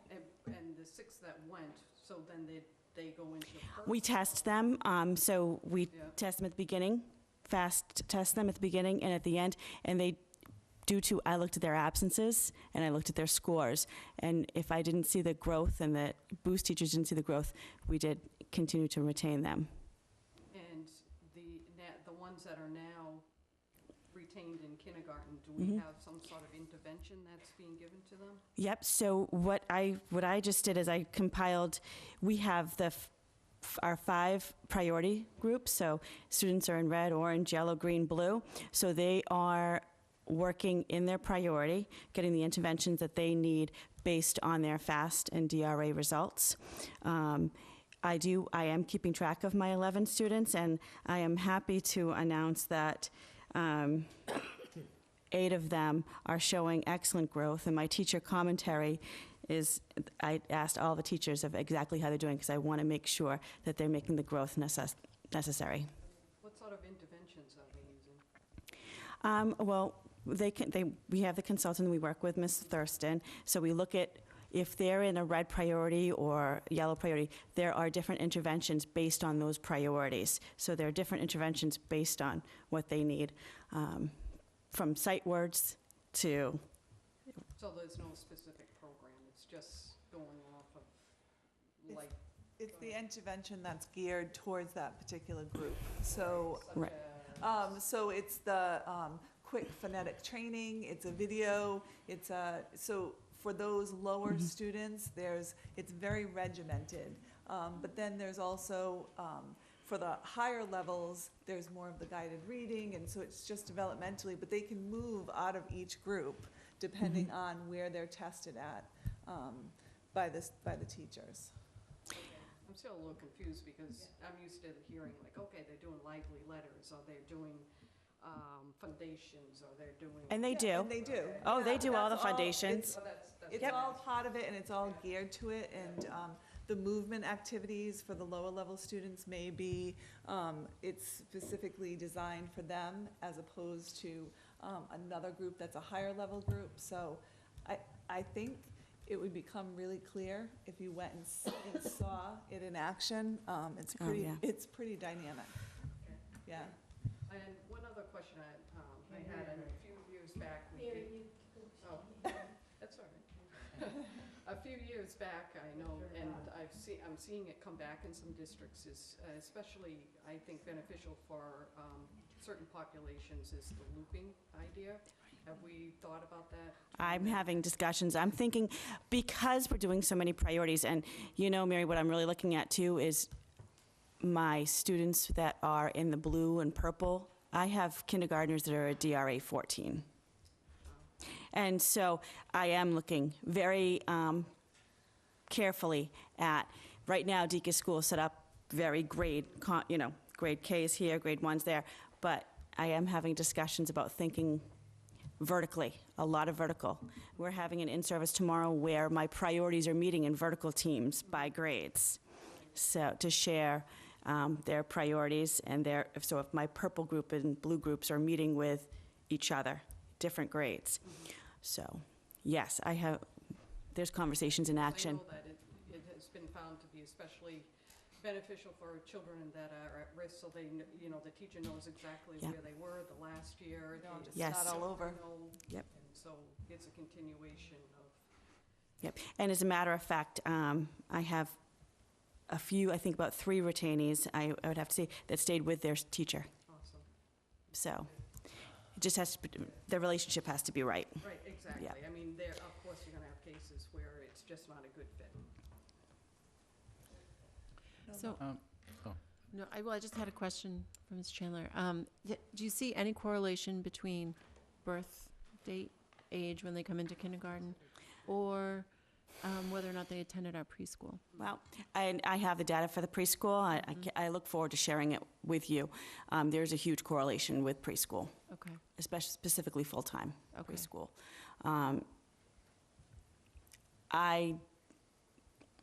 I have birthdays. I do have summer birthdays. I do have because developmentally students. But I also have data. I have March kids right here, April kids. That are being retained too. So I think it's about experience and exposure. So you don't see a correlation between... Not yet. I can't. Okay. Not within a month, no. Okay. I know our cutoff date's October 1st. I know there are many districts that do August 31st and September 1st. That's a 4-week difference, 5-week difference. I think experience, exposure, early intervention is really our key, and I do have data to share that I look forward to sharing with you. That's why the preschool piece is so important. Relative. Yeah, okay. Okay. Oh, sorry. Yeah, she's giving her everything she's got. I don't know if it's going to make it.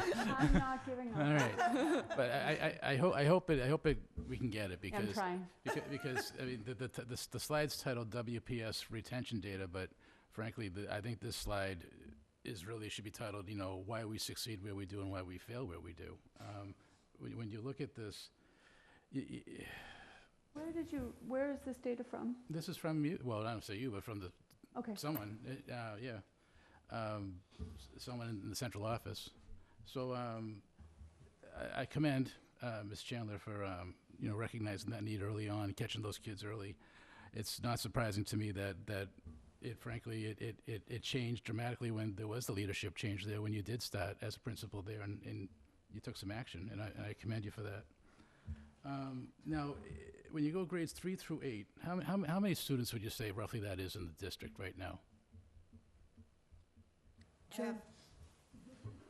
I have 520 students currently in 3 grades. All right. How many?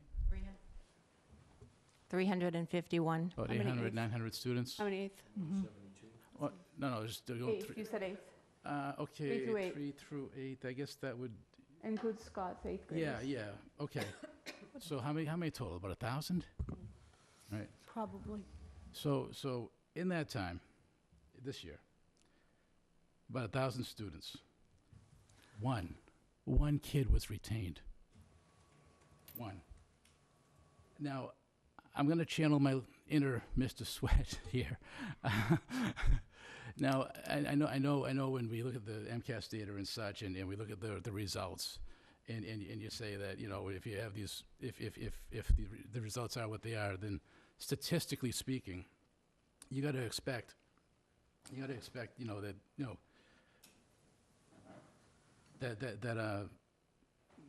how can I put it, that something's falling through the cracks, right? And this is not about, in my opinion, it's not about teacher accountability. This is about student accountability, all right?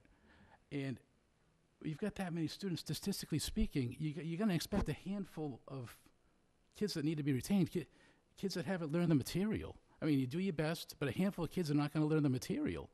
Are you assuming that repeating them, they will relearn it the second year, though? I'm just Hurt them worse. I'm just asking the assumption, like where we're going with this. So The assumption or what I'm seeing here is we are systemically, between grades 3 and 8, systemically passing kids on to the next grade that haven't learned the material. And that's unacceptable. But I think the larger problem is not retention. Because what we know, retention between anywhere from 3 on up, it is Dangerous. just not good for a student. Our strongest school is the high school, and it's no surprise to me that the kids get a reality check when they get there. And Mr. Palladino, runs a tight ship and says, no, you're gonna repeat the next year. repeating at the high school is very different than repeating in 3 through 8. Because you might take some 10th grade, you might take some 9th grade, you might be repeating English, Based not on credits. necessarily whole grade. Dr. Shaverhood used the word travesty, and I'd agree with that word. It's a travesty, but it's not a new problem. And I'm recalling back to the FY16 budget discussion. Mr. Minkle, principal at the time at the middle school, my jaw dropped when I heard him say this. He says, "I'm not seeing any progress or benefit from the reading programs per se, and I just think it's unconscionable that we would have kids that are leaving the middle school that are non-readers going to the high school." And God bless the FinCom, right? The FinCom was there too, and instantly Mr. Worthern said, it ought to be that they not leave the elementary school as non-readers. So, do we have it wrong? No, we're actually working that very hard right now, so we're fixing the problem, is the issue. We're fixing it where it needs to be fixed and focusing the attention where it needs to be focused. It doesn't need to be focused on retaining kids. We're instituting the necessary elements to get our kids ready at the time that it does the least amount of harm and gives the greatest benefit. And that's researched. Right, and what research also shows is interventions is what's going to change it, not retention. But we've had interventions for a while. No, back when I was on, but it was To some degree. And were they working? And they were cut. Did you have data? yeah, they were cut. They were cut. And we advocated, but And again, that comes to my point when I said we need to have some very serious discussions with the school committee about being able to support some interventions.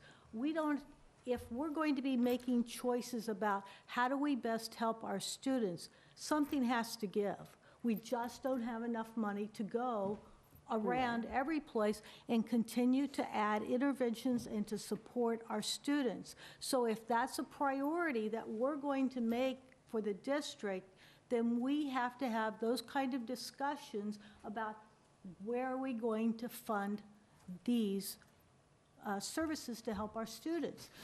Not just the interventions, but the social emotional pieces as well.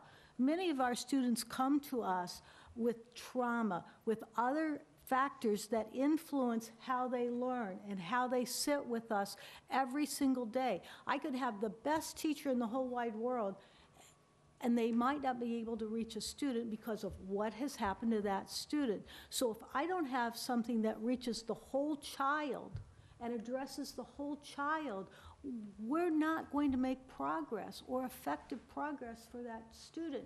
And the fact is, education is that child's way out of low income, of other situations that they have that opportunity because education unlocks the door.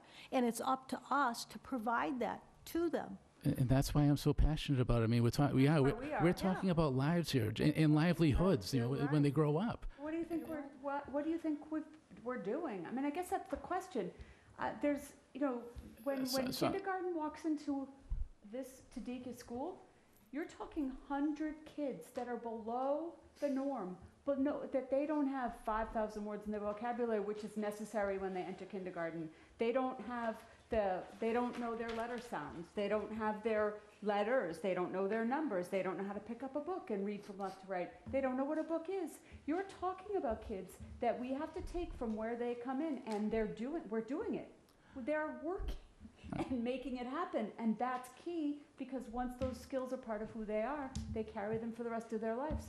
And we actually feel like we have the answers for the first time, like we've actually made some connections to what our kids need to be successful. And if, like I'm watching them, we're watching them very closely, and the trajectory of these group of students looks very different than the prior trajectory. So we know that the work isn't just working when we're doing it, but it's sustained, which is what's even more impressive, I guess, looking over it. Is it sustained? Can we maintain it?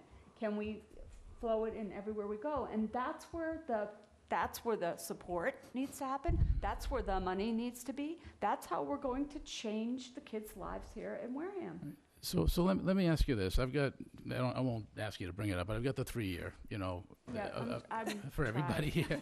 All right. So I mean, I'll just take a rough guess, and we said it's about 1,000 kids, grades 3 through 8 this year. And I'll multiply that by 3, and that's still being conservative because we've been losing kids. So that number's probably higher. In 3 years, call it 3,000 kids. Three were retained between grades 3 and 8. Now, do you find that acceptable? Well, under the circumstances. What circumstances? They're not learning. But they've been retained before 3rd grade. You can't retain a child twice. That's my strong feeling.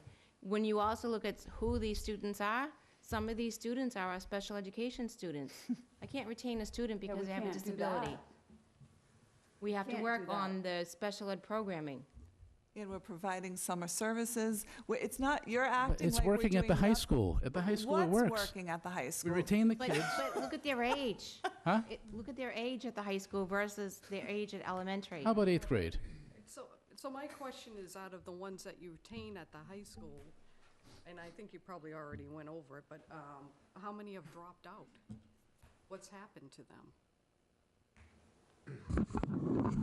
There's a percentage that absolutely, drop out.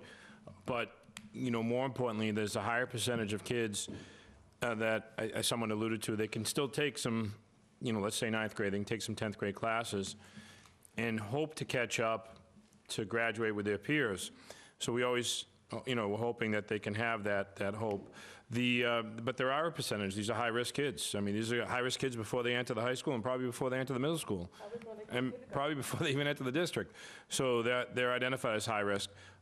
But like I said to Mr. Flaherty earlier this evening, more than half, okay, are successful the second time around because, as I'm sure all my colleagues do when they stay back, we put in some remediation.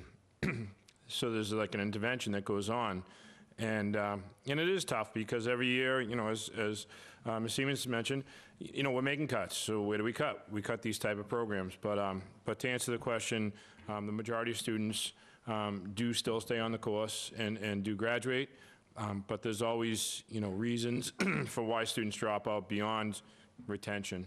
And one of the key things Mr. Palladino just said is he has numerous resources to provide students that do stay back. He has class sizes, he has staffing where he can provide that, and many of us don't have those resources. You'll get no argument from me on that. I mean, I pointed that out. There are certain advantages at the high So if I keep school. back 16 kids or 20 kids in 8th grade, you're talking about an entire section. So now I need another teacher. You're going to give me another teacher for I'd love that to. section?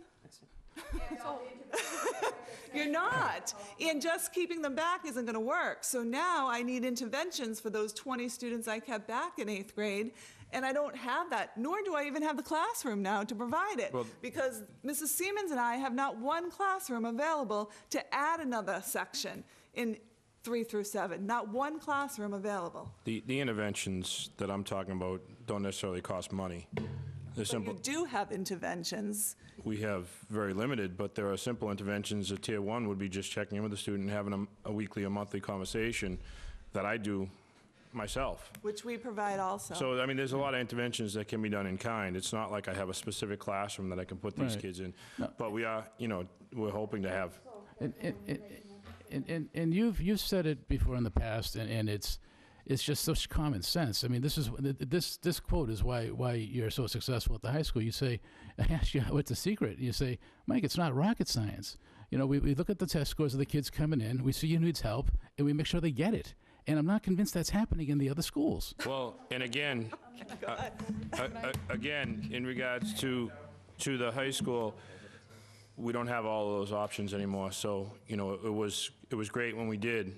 But again, you know, there have been cuts at the high school as well. But it's, you know, there are some core programs that we do have in place for students that score extremely low. But if they're close to needs improvement, they don't get those resources anymore, so. Can I just add in that the high school runs differently, and you can correct me if I'm wrong, but it runs differently because you're going by credits. Right, And right, you it's a whole have to nother. have so many credits in order to graduate from high school, Yeah, so. yeah. The things that we do, yeah. To me, it's a whole different ballgame. It is, and the things that we can do at the high school are totally different than what can be done at other schools because of the credit, because of the scheduling, because of what the teachers teach. I mean, it's not, I don't think it's ever fair to say, well, you can do this at the high school and you can't, really. There's things that we can do that they can't and vice versa. So it's not, I don't think like, it's always, oh, if one school is doing this, we should all do it. It's not applicable most of the time. But the credits are, you know, that's a big difference. And the way we schedule students is different in the high school than all the other schools. Like, you know, we can kind of have a class and filter in, you know, 20 some odd different kids, and it's not impacting my master schedule. You know, so that's a difference between all the schools. You know, they have certain times where they can have their specialists, and it has to be at this time, whether it be the morning or afternoon on this day. So there's a little bit more flexibility when you individualize the scheduling versus scheduling en masse.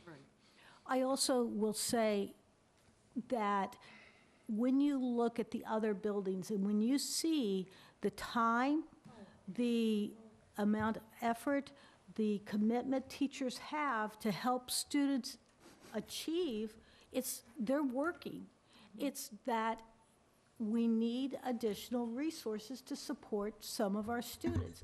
The question is, where do you want us to get them? And I should have been clear when I said the other schools. I talked to Ms. Cote before this meeting, and I was clear with her. I said, I know you're doing a great job there. I've heard so much great feedback from you. This is really about prior years, not the current year. And I know Ms. Chandler's demonstrably, you know, obviously running a tight ship there too. So it's these prior years. I think this year is going to be good at the middle school. This is the first time I felt forever how good this is good about the middle school. But I want to make sure these kids are getting the help. And if it needs a bigger discussion on interventionists, I mean, I don't know. I know why we got away from it. We just, when we did interventionists, it was kind of half done. I mean, people were like half interventionists, half instructional leaders, and then that fell away. But if it's proven, if it's done right, it'll work. I think, we could sit here all night and debate the past.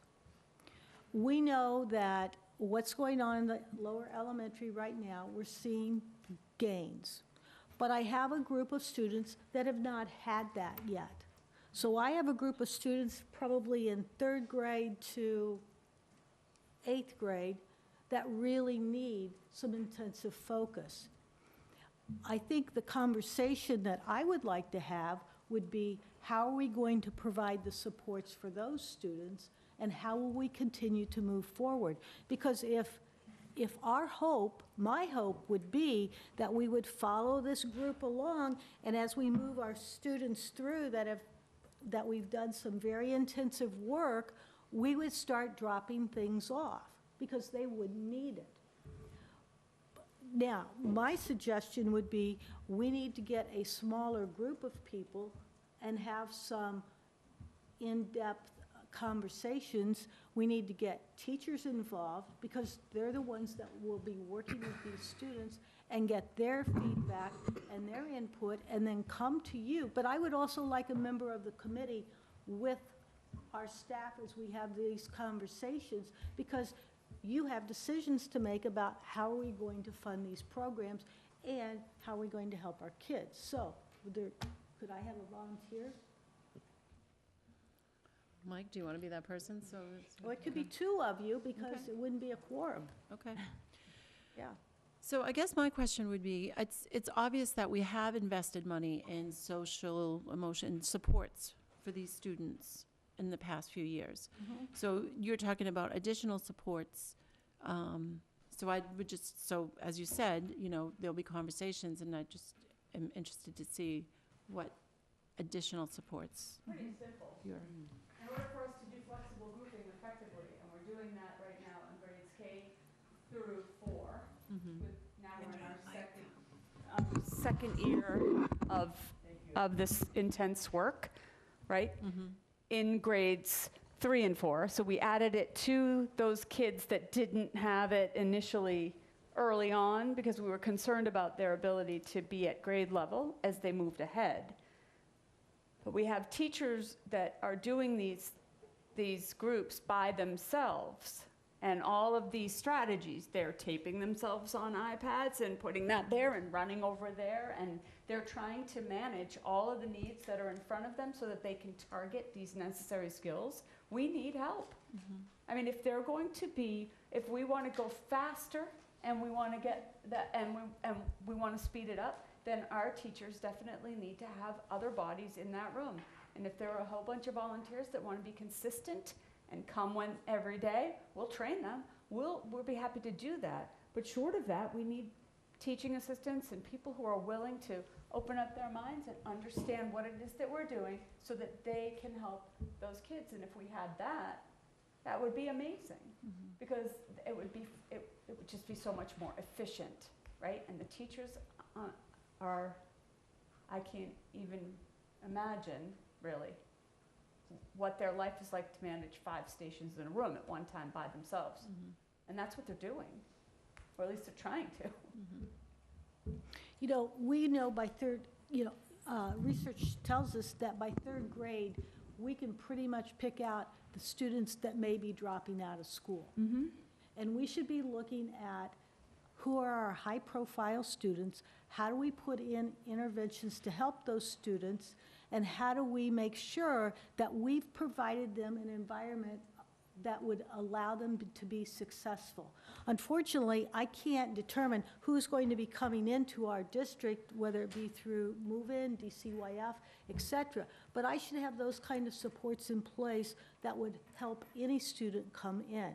Our goal is to provide intervention very tightly to get them in and get them back out, to provide them with the skills they need so they're successful and they're feeling success.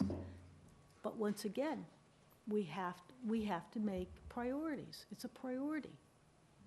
So I am going to have to ask this question. I think the IB program is wonderful, but my question is, what's the cost of the IB training and all that? I mean, Ms. Tabor was just saying she went to a training in Florida. It's minimal comparative to all the other money that's going to all the other things that we're doing. It's a very small portion because it's just, I mean, I could give you all of the figures and then I can give you all of the money that's being placed into these supports and into the interventions and the program and all that stuff that we're doing that's making a significant difference. But the pedagogy and practices through IB is the sentiment of how we are moving forward. No, Right? I And so understand, it's but, that, I mean- so it's that, what we are preparing, why we need to have our kids have these skills so that they are prepared to attend and participate, actively participate, and hopefully want to participate and be excited about learning, right? Because that's what we're here for. No, I understand that, but I But it's minimal comparatively. sometimes wonder if we're putting the cart before the horse, that's all. We're doing it. The job is pre-K through 12. And so if I were to balance out all of where the funding goes, it's pretty balanced across the board. And I would say it's heavy because Title I schools, the Title I money is all focused on DECUS and Minot. So that's where that goes. Were you ever Title I? I don't No, think but the middle school was. And so what we've done to be able to front load and to make sure that we're targeting is to take the money and really focus it in those areas, because it's crucial to the success of the district and the change that we're looking to see happen. If we don't straighten it out there, then I don't think we have a prayer. I don't know, I still think it's a shame that we have such small classes at the high school with the IB, and then you've got these large classes that need intervention. That's IB too, though. Middle school is IB as well. And we're looking at the primary years for the elementary. Right. but So I don't it's know. just the I mean, trajectory. it's just my opinion that I think we should be focusing in on this We are. more than, and leave IB for another time. Well, you can't neglect the future. No, okay, I'll just end. Laurie, did you? Just one sorry, quick then I- question. Poor Laurie, I'm sorry. It's okay. I don't even want to ask anything else. Is the night school population included in any of these numbers? Good question. So they're included in what grade? Just whatever grade they are in night school, or? There was one night school person that dropped out that I had from the 35 that I, Oh, but do any of those 35, did any of them end up going to night school? Is that your question?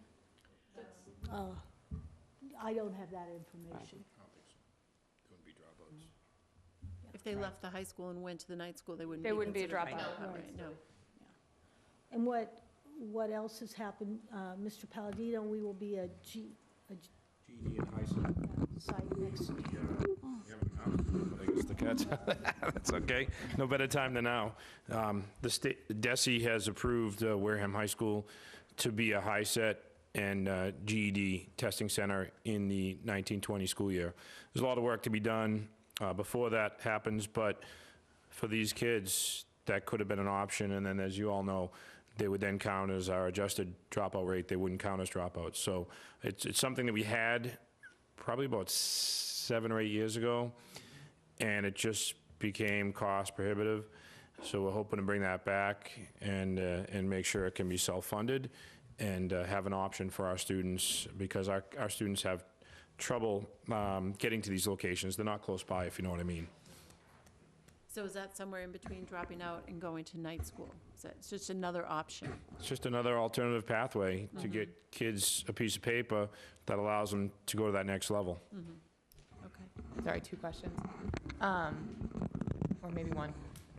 Do we, or do they pay to take a GED course? They to do. us? There's Yeah, a- so it'd be money coming in for us? It's, well, don't get excited. It's, Yeah, I'm not. we're going to have trouble being cost neutral. There is a fee that's set at the state level for testing, and it's the same no matter where you are, Western Mass, Central Mass, Wareham, Mass.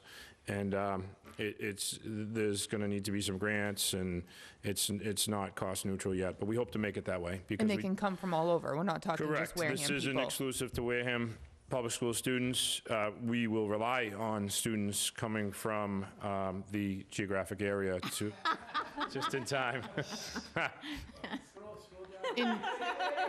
In your opinion, were there kids that could have benefited from this? Definitely. Now? There are kids, and I know Jane has kids at the PM2 program. Absolutely. It's a great option for that kid that's kind of at wit's end, and you're like, hey, just go here for 3 nights and, to Where's take the closest one now? The closest one will be New Bedford, Brockton, or Hyannis. Thank you. Thank you. All right, well, thank you. I look forward to Thank you. continuing the conversation. Thank you, and thanks for putting up with me. I get passionate about this, and I know you do too, but thank you. And thanks for...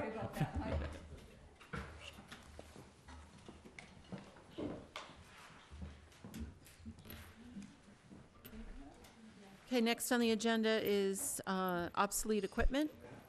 Okay, in your package, you had 2 lists. The first was from the East Wareham inventory, the location of where we found the supplies. One would be in the basement. You have that list, and one was on the 1st and 2nd floor. And then we have additional from Deacon's, different electronic equipment. This is all non-workable. We've looked for parts. It's certainly nothing that would be something that we could use. So I would ask the committee to please deem it obsolete. Could I just ask one question? Is there more equipment or items at Minot that we have not deemed obsolete? Yes, in fact, one of the things that we're working on, because over the years you collect things and sometimes you just let them sit. We're looking at any place in the building, if there's been items that have been there for a while that have not been used and nobody wants them, to please give us the list, because we would like to deem them obsolete. We also are going through, we're pretty well finished going through Minot. People have been through it. We're now making lists, and we'll be bringing you additional items to deem obsolete. Just for information, we received the $1,000 for the mixer that you had deemed obsolete. I also am anticipating a bid from kitchen equipment that has been deemed obsolete, and if we get a good bid, then I certainly would sell it. Okay. Thank you. So when we deem it obsolete, you're still looking, it's not just trash. We're looking to Right. get what we can from Right, anything that is. I can't do anything as far as looking for places to find new homes for it until you've deemed it obsolete, and then I can. Okay, is there a motion to approve the equipment as obsolete? So moved. Second it. All those in favor? Aye. Aye. Opposed, abstained? 400. Thank you. Okay, next on the agenda is the report of the business manager.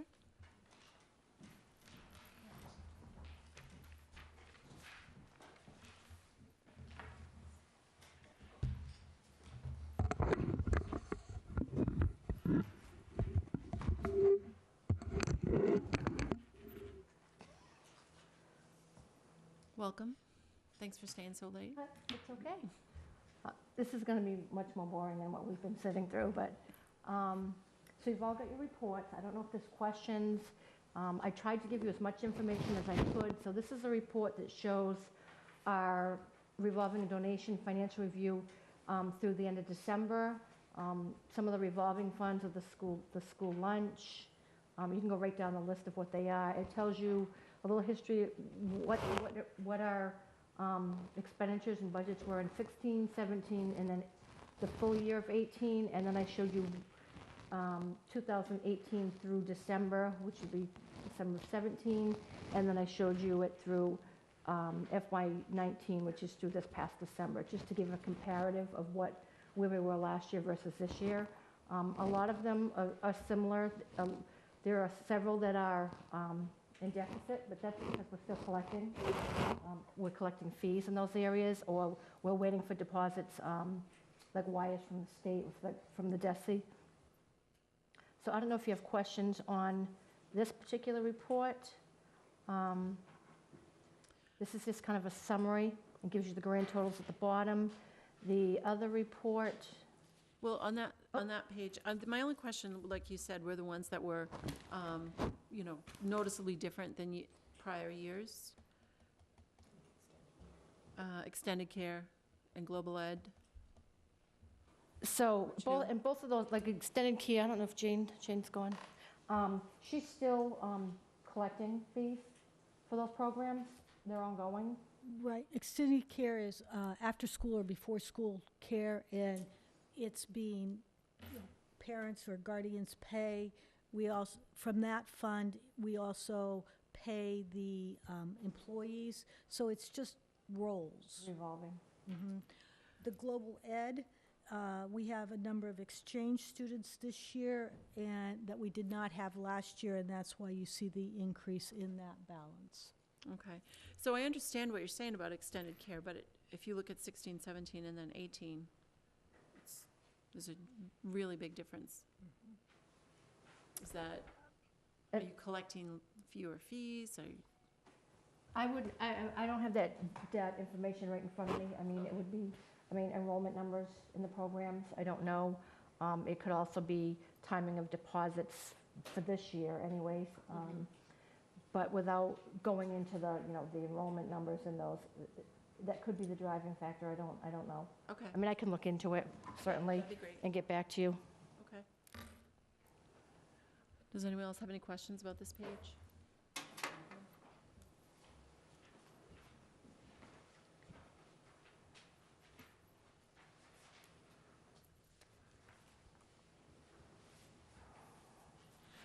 All right, so.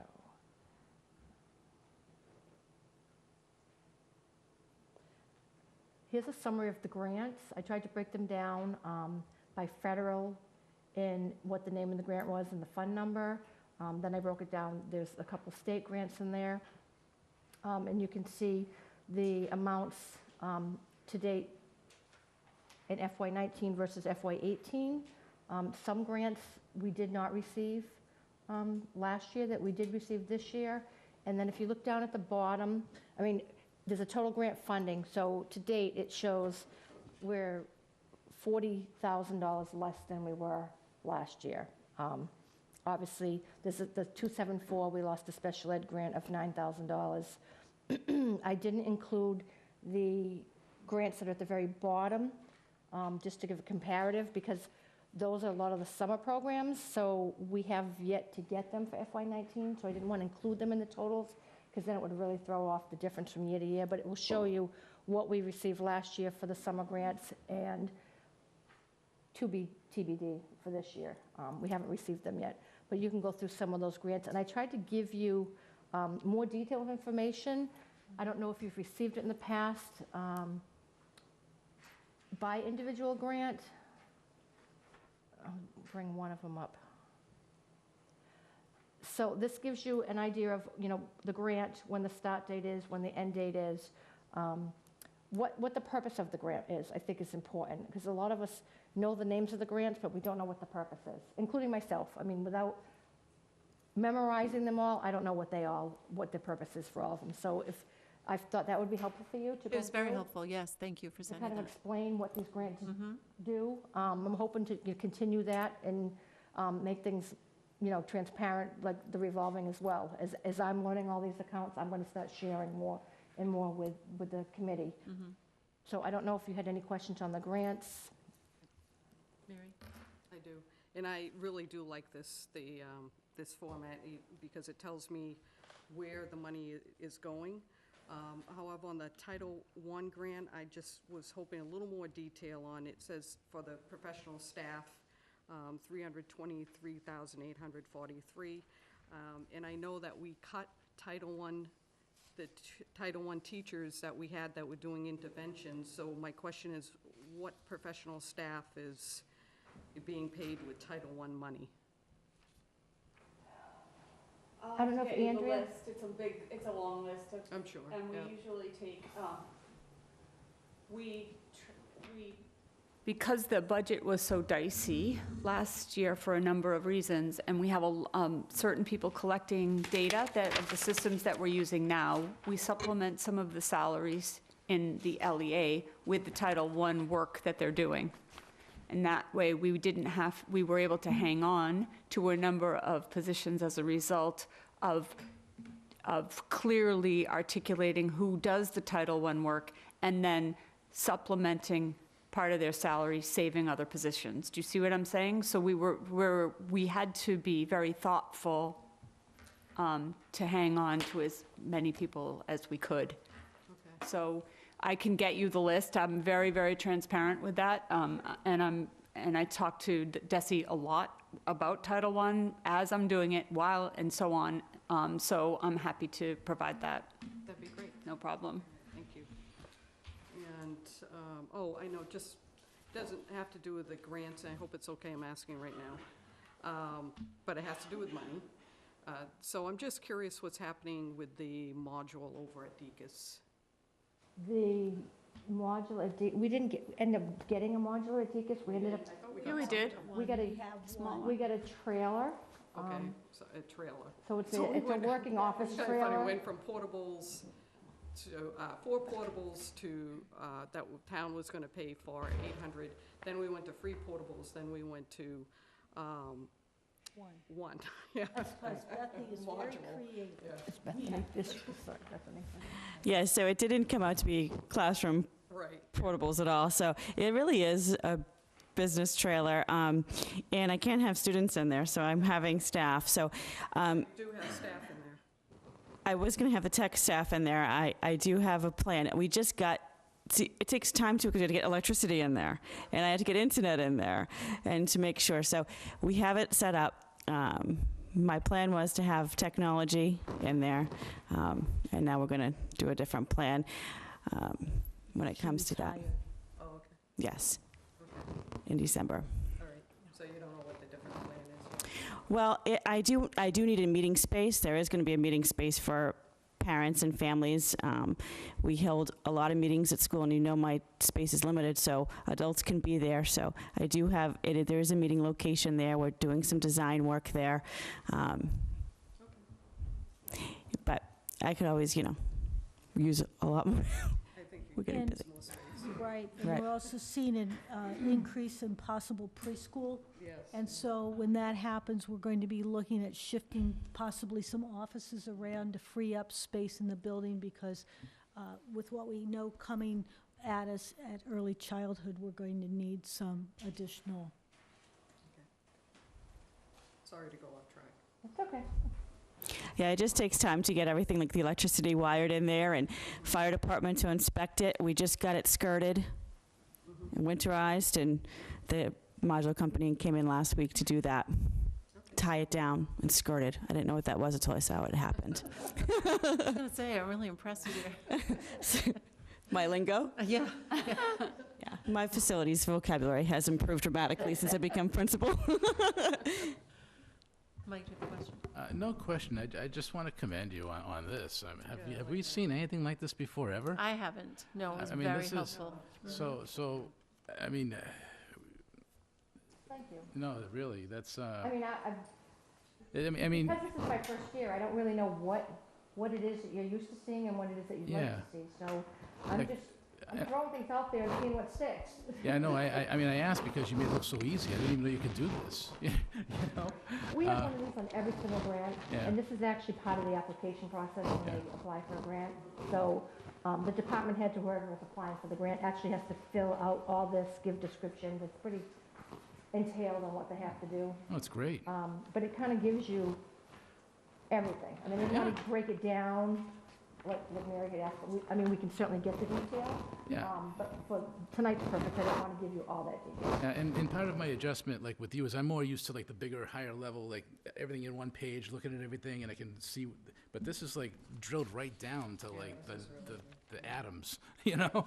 So. Thank you. All right. Anybody else? I don't think so. Thank you. Thank you. Oh, did you have another, I do have one more thing. So as we all know, or maybe we don't, January 1, the Massachusetts minimum wage was increased from $11 to $12. We do have several staff that do not make the $12 an hour, that are making less than that. Because we're a municipality, we do not have to change. Obviously, it's the right thing to do.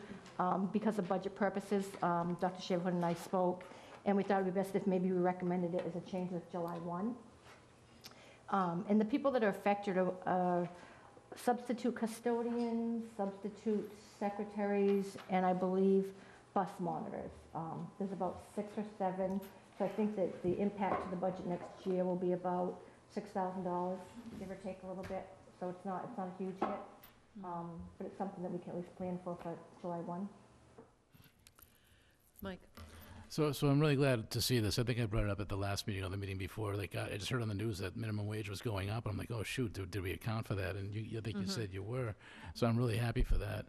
I mean, I'm not one for litmus tests, but I mean, if I'm not going to vote yes on any budget that doesn't pay our staff at least the state minimum wage, but I'm glad that we're doing this.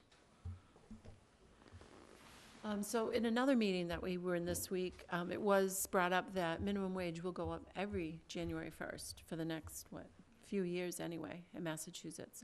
So how could we plan ahead for that? Or can we plan ahead? Right. So if we're going to anticipate it will go up next January, I think, do we know what it will go up to yet? $12.75.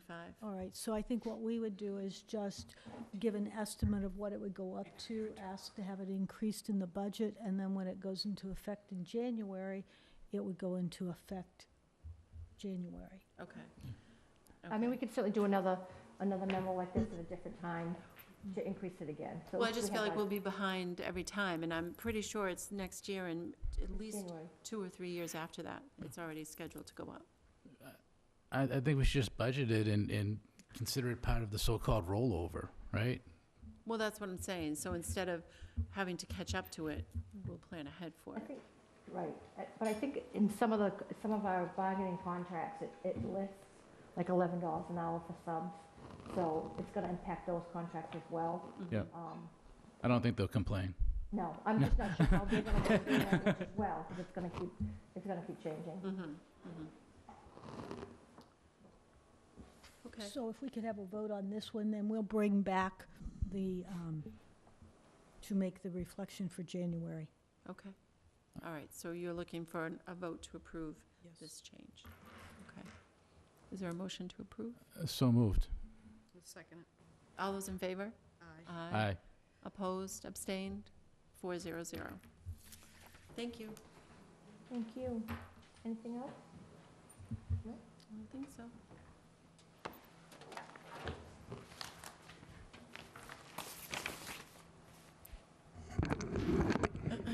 Next on the agenda is a report of the superintendent.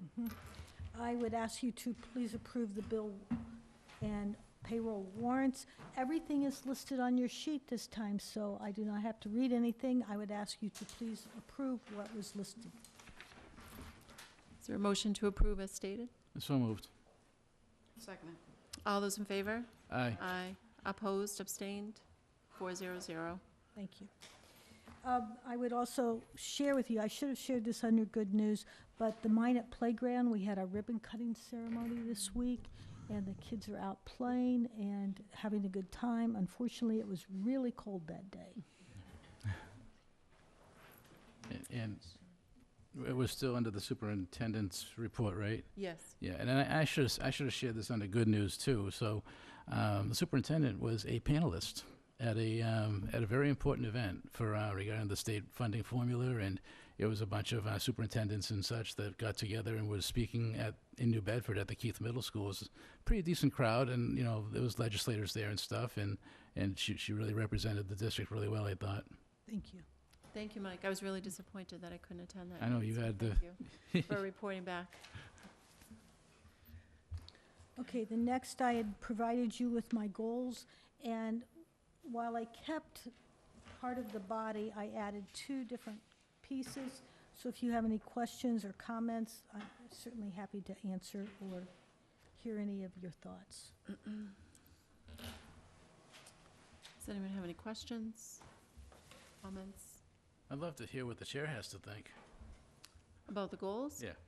Well, I did have a conversation with the superintendent. She did make some changes. One point, not specific to these goals, but one point that I brought up was that I feel like it's late in the year, and I feel like I would like the school committee to have more input into the goals. And so for that reason, we talked about scheduling a meeting at the beginning of the school year, even before the evaluation, so that we can have that discussion, so that the goals can be formulated between the superintendent and the school committee in that way. Yeah, I would agree. One of the difficult things for me is trying to figure out where everybody's coming in. As you all have different priorities, and it would be nice to know what they are as I formulate my goals. And so that would certainly be it would be a tremendous help.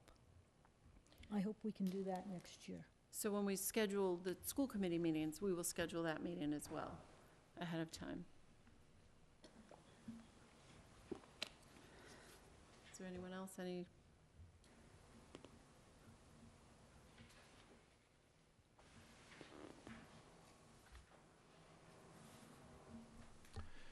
So, sort of piggybacking on what you had said at that panel discussion, you had brought up, the importance of what you would like to do, and then you mentioned the if the funding formula was, even improved a little to take care of the kids in the middle. And I don't know is there a way we could maybe make that a goal? Yeah, that'd be great. I have to tweak this a little bit. Yeah. I pointed it out in my evaluation this year to you, and just we do a great job at the top, a real good job. We've got IB, AP, honors, dual enrollment from the 8th grade, dual enrollment to Bridgewater. And in the lower grades, we've got special education and a lot of differentiated learning there too. But okay, I got a slight mixed feelings about the middle. I think the kids do get lost, but I think myself as a student, I was in the middle and I kind of liked it there. I was just comfortable. But maybe I need to be. I should have been challenged a little more. But at least there should be some opportunities for them there, I think.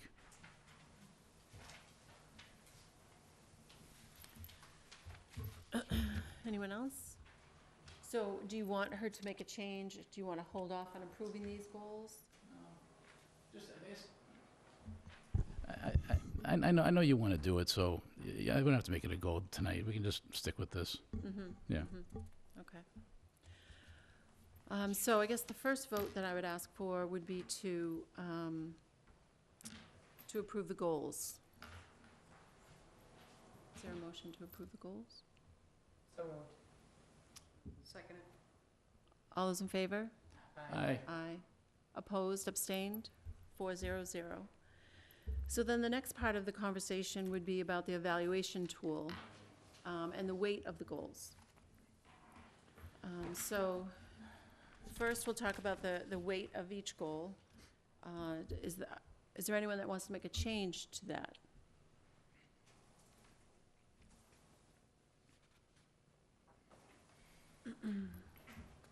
So the student learning goal is 12. The professional practice goal is 8. The district improvement goal is 12. And the family community engagement is 8, for a total of 40. Do we want to stay with those those numbers? I'm okay. Yes? Yeah, I'm okay. Okay.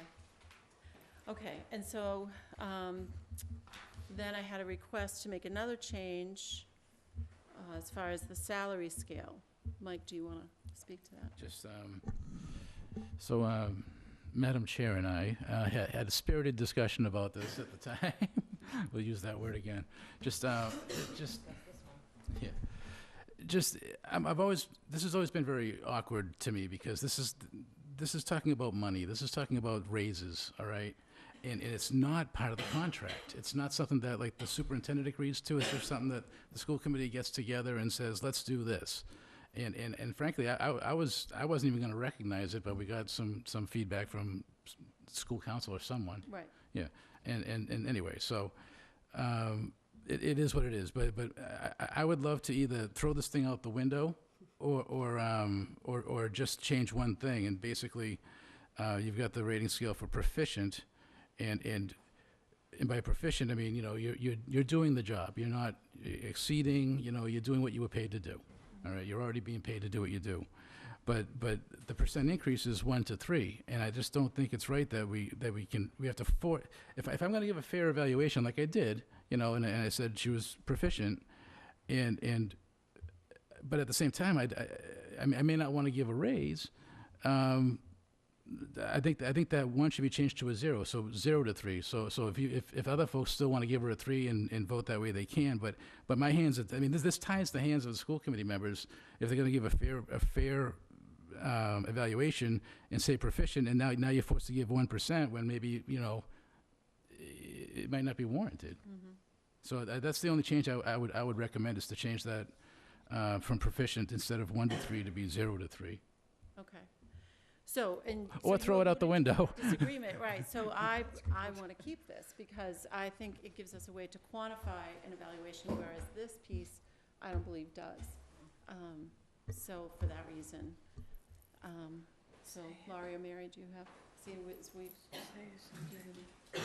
I would be happy to see it more than 1, so. Proficient? Yeah. So, You want to hang on my to somebody who's doing a good job? question is, say, you know, someone says, okay, she's proficient, and then it comes time to talk about the 1 to 3%, and everyone agrees on, I mean, people saying, they say, okay, 1%, and can't that person just say no? I mean, do they have to vote for the 1% just because it says 1 to 3% and they said proficient? No, I mean, you don't have to vote for anything. Right. So, I mean, I could vote against it anyways, even though maybe I gave a proficient. Exactly. Okay. Yes. So Well, so that happened this year. So there were,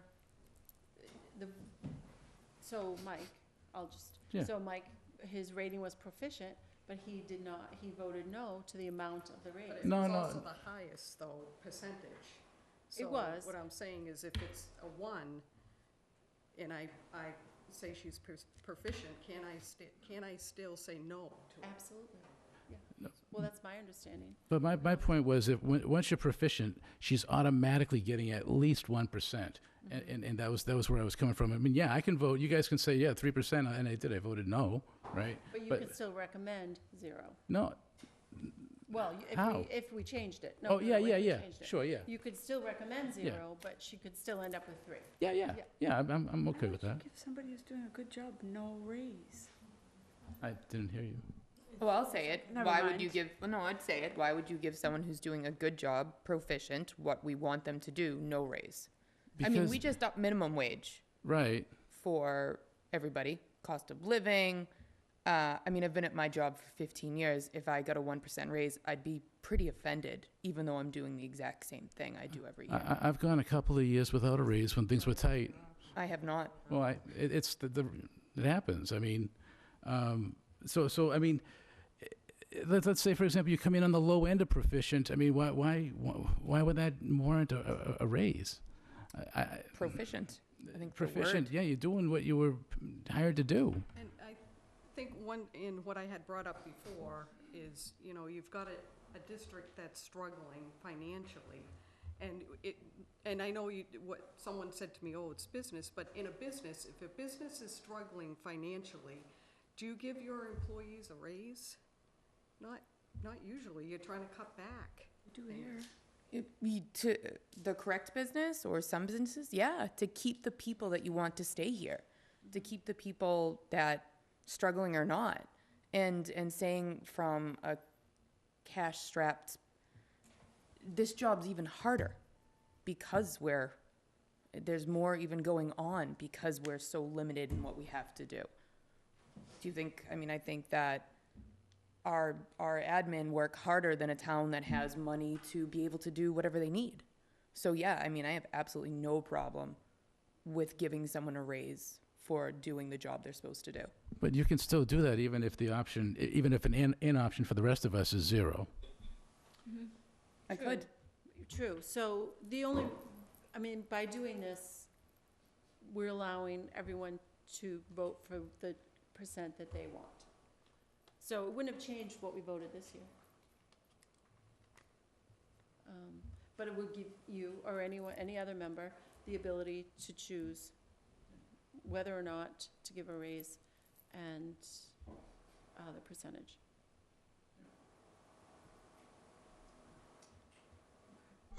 Do you need a motion? Yes, unless anyone has anything else to add. I move that we change the percent increase raise for the rating of proficient from 1 to 3 to 0 to 3. I second it. Okay, the only thing I'll say, in addition to that, and this is something that we had talked about, is there are other methods to compensate the superintendent if we so chose. Okay. And I'll still Well, mention. in our contract, there is a clause for a bonus that, as far as I know, has never been used, but it is there. So if you said, well, I personally, you know, for whatever reason, if it was, you could say 0% raise, and you could pick a bonus amount, and that could, so I just wanted to make that clear, that that is an option. That's all. All right, so we have a motion and a second. All those in favor? Aye. Opposed? Aye. Abstain? 310.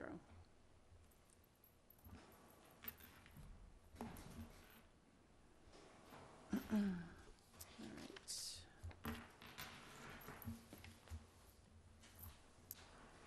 Next is a report of the school committee. Are there any reports? Laurie, when is the next policy review committee meeting? Monday the 28th. Okay. That's also the next building committee meeting, for those who are interested, at 6 p.m. because of the policy review meeting. We're at 5. Everyone would like a mass meeting. Okay. Mary or Mike, do you have any reports? No? Okay. Any other business not anticipated? Okay. The only thing I'll add is that our next regular meeting is on February 4th, I believe.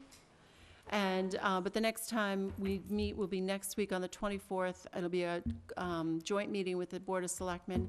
And at that time, we'll be interviewing and appointing a replacement to fill the vacancy on the committee for the next 2 months. Okay? February 7th, isn't it? Okay. February 7th is the next regular meeting. Just a clarification question on that. So are we to come prepared with our own questions, or are there going to be questions that are going to be given, you know, someone is preparing to give to us? I will get clarification on that and let you know. All right, thank you. Okay, all right. All right, thank you very much. Good night. Oh, sorry. Motion to adjourn. So moved. Second. All those in favor? Aye. Aye.